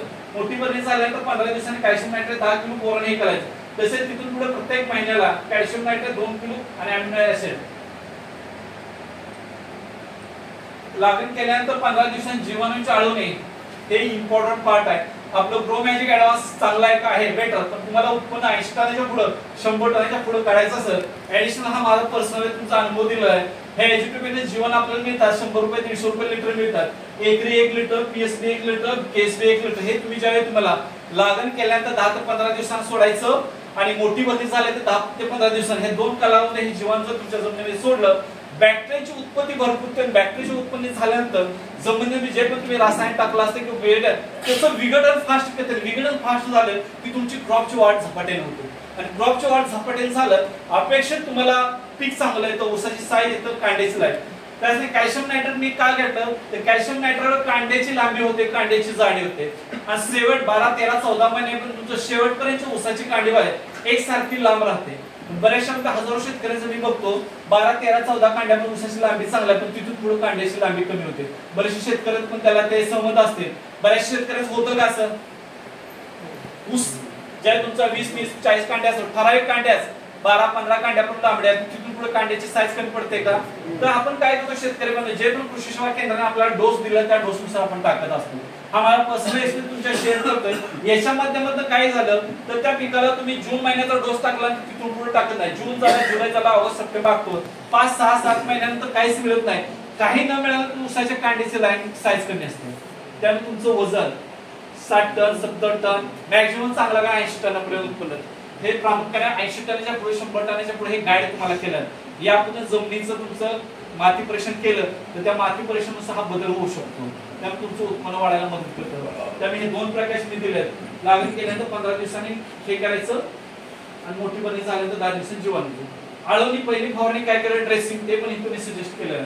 कधी 40 दिवसानंतर grow magic advance 1 MI spray 1 घ्यायचं, एमआय प्रॉड 1. आता हे ग्रो मॅजिक घेतलं, एमआय स्प्रे घेतलं, एमआय प्रॉड का घेतलं? ज्यावेळी तुम्ही ड्रेसिंग करता, आळवणी करता, जमिनीमधले जे मुळ आहेत मुळांना प्रोटेक्ट करायचं काम करतं. फंगस कुठे लागत नाही, पांढऱ्या मुळा भरपूर सुटायचं काम करतात. ऍडिशनल केमिकलचं 1261 हे का घेतलं तर 1261 सुरुवातीच्या स्टेजला फुटवा होणं गरजेचं असतं. म्हणून इथं 1261 1 किलो घेतलं जास्त का तर त्यांचं 2 किलोच आहे पण आपण 1 किलो घेतलेलं. दुसरा आळवणीला काय घेतलं बघा, लागण केलं 60 दिवसानंतर ओलिप 1 न घेतलं, एमआय स्प्रे 1 न घेतलं, एमआय वीर. एमआय वीर का तर जमिनीमध्ये कीड कंट्रोल करण्यासाठी, जमिनीमध्ये हुमणी असेल, खोडकीड असेल, वाळवे ते कंट्रोल करण्यासाठी हे घेतलेलं आहे. ओलिप का घेतलं पहिल्यांदा ब्रोमिक आणि ओलिप का तर ओलिप हे नॅचरल आपण बेसल डोस टाकलेला असतो. बेसल डोस टाकल्यामुळे रासायनिक खत किंवा सेंद्रिय खत म्हणून तुमच्या जमिनीमध्ये गेलेला आहे तर त्या विघटन करून ते घटक तुमच्या पांढऱ्याच्या सानिध्यात आणून द्यायचं काम करतो ओलिप. त्यामुळे ग्रोथ कॅपॅसिटी ग्रोथ फास्ट वाढतो ओलिप म्हणून. त्यामुळे हे दुसरे आळवणी घेतली. तिसरी आळवणी कशी आहे? तिसऱ्या आळवणीसाठी ओलिप 1 न घेतलं, एमएस स्प्रे घेतलं 1 न 13-40-13. 13-40-13 का 13% नत्र, 40% सुपर फॉस्फेट आणि 13% पोटॅश आहे. ह्याच्यामुळे काय आहे तुमचं फुटवा पण चांगला होतो, जाडी पण चांगली होते. हे दुहेरी उद्देशाने घेते. तिसऱ्या आळवणी त्यानंतर पहिली फवारणीला काय घेतलं बाई 40 दिवसानंतर ग्रो मॅजिक 1 नग घेतलं, एमएस स्प्रे 1 नग दिला, 1261 दिलं. सेम दुसऱ्या आळवणी काय किती 60 दिवसाने ओलिप 1 नग, एमएस स्प्रे 1 नग, 13-40 1 किलो सूक्ष्म अंतर घे. तिसऱ्या फवारणीला काय घेतलं ग्रो मॅजिक 1 नग, एमएस स्प्रे 1 नग, एमआय प्रॉड 1 नग आणि 13-40 1 घेतलं. चौथी फवारणीला हा घेतलं ग्रो मॅजिक ऍडव्हान्स 50 ग्रॅम कमी केलं इथं आणि इथं एमआय स्प्रे 1 नग, ओलिप 250 ml घेतलं, कमी पर्सेंटेज केले इथं आणि 0.32 1 किलो. हे 3-4 तुम्हाला दिले आहेत. आता बरेचशे कोण 4 कोण 5 कोण 6 ज्याच्या त्याच्यानुसार करू शकता. पण सरासरी तुम्हाला बेसिक गाईडलाईन्स दिल्या आहेत. त्या गाईडलाईन्स नुसार तुम्ही तुमच्या शेतीमध्ये यूज केला तर गॅरंटी तुमचं उत्पन्न 2 टनाच्या पुढे निघायला कुणीही थांबू शकत नाही. थोडासा बदल करा आणि पण कंटिन्युटी करा, त्याच्यानुसार तुमचं चांगलं उत्पन्न मदत होऊ शकतं. तर आपला हा इंडिया ग्रुप ब्रँड आहे. बेसिक सिम्पटम तास दीड तास म्हणजे तुम्हाला सांगायचा प्रयत्न केला. काही जाणकार शेतकरी हा सायंटिस्ट आहेत, स्वतः अनुभव आहे कारण त्याने अनुभव घेतला. थोडासा बदल करून तुम्ही तुमच्यामध्ये केला, रासायनिक खताचा 50% डोस कमी आणि तुमचं उत्पन्न वाढायला हा प्लॅटफॉर्म खूप चांगल्या पद्धतीने मदत करणार आहे. आता बऱ्याच कंटिन्यूजर मी बोलतो सगळे काहींचे डोळे शांत आहेत, काही डोळे झाकतात, काही करायला लागतात कारण शेतीशी निगडीत टेक्निकल म्हणलं बरंचसं डोक्यानं जात असतं. बऱ्यापैकी तुम्ही समजून घेतलेलं आहे, काही गोष्टी तुमच्या डोक्यामध्ये आलेल्या आहेत. त्याचनंतर हे जे सेम शेड्यूल आहे ते इथं मंडाक्सामीच्या थ्रू इथं शेड्यूल टोटल एक 7-8 पेजेस आहेत ठेवलेलं आहे. नाम मात्र 30 रुपये शेड्यूल आहे. प्रिंटिंग खर्च तुमच्याकडे पैसे घ्यायचे नाही, तुमचं उत्पन्न निघा हेच प्रिंटेड घेत ठेवलेलं आहे. तर बऱ्यापैकी तुम्ही समजून घेतलं, बऱ्यापैकी ऐकून घेतलं, काही ना समजलं काही ना समजलं नसेल तर पुन्हा भेटून आपण समजून घेऊ. तुम्ही आम्ही सगळं एकत्र येऊ आणि आपल्या शेतीमध्ये रासायनिक खतापासून दूर जाऊ, ऑर्गॅनिकचा जास्तीत जास्त वापर करू आणि आपल्या शेतीमध्ये जास्त उत्पन्न वाढायचा प्रयत्न करू. भाजीपाला पूर्णपणे केमिकल फ्री करू. भाजीपाल्यासाठी मी हे ठिकाण सांगितलं आहे, भाजीपाल्यासाठी 100% ऑर्गॅनिक तुम्ही करू शकता, नो प्रॉब्लेम, काही अडचण नाही. हे फक्त ऊसासाठी का, ऊसाला हा 50% रासायनिक 50% ऑर्गॅनिक का दिलं? ऊस क्षेत्र हे प्रामुख्याने केमिकल गेले 30-40 वर्षापूर्वी केमिकलमुळे आपल्या जमिनीला केमिकल सवय लागल्या आणि केमिकल सवय पटकन तुम्ही 100% काढायचं म्हटलं तर कोणी काढू शकत नाही. माझा पर्सनल एखादी व्यक्ती ड्रिंक करणार असेल, दारू करणार असेल 5 वर्ष दारू, त्याला पटकन दारू सोडून सोडतो का? तर त्याच्या टप्प्याटप्प्याने दिवसातनं अर्धा टप्प्याटप्प्याने घ्यायचं, त्यावेळी त्याची महिन्यात 4 महिने सुरू. सेम आपल्या जमिनीचं आहे. टप्प्यात पहिला वर्ष, दुसरं वर्ष, 3 वर्षामध्ये तुम्ही केलं तर 3 वर्षामध्ये जर 90 ते 95% तुम्ही केमिकल पासून दूर जाणार आहे आणि ऑर्गॅनिक शेतीकडे तुमचं तिकडं हालचाल होणार आहे. त्याचमुळे सेंद्रिय शेतीसाठी तुम्ही 100% याचा वापर केला, गॅरंटेड सांगतो तुमचं उत्पन्न वाढणार आहे पण कमी होणार नाही. हा माझा पर्सनल एक्सपिरियन्स होतो. ज्यात आपण कुणाला घ्यायचं असेल नंबर आहे माझ्या भाषा डिरेक्टला, तुम्ही पर्सनली कॉल करू शकता आणि त्याबद्दल तुम्हाला योग्य मार्गदर्शन, कारण मी फार मोठा नाहीये, तुमच्यातूनच शून्यातून थोडी माहिती आहे ती तुमच्याशी मी शेअर करायचा प्रयत्न केला. तर माझ्या अनुभवानुसार बऱ्यापैकी शेतकऱ्यांना माहिती समजलं असेल, त्यामुळे माझे वाढदिवस या ठिकाणी थांबतो.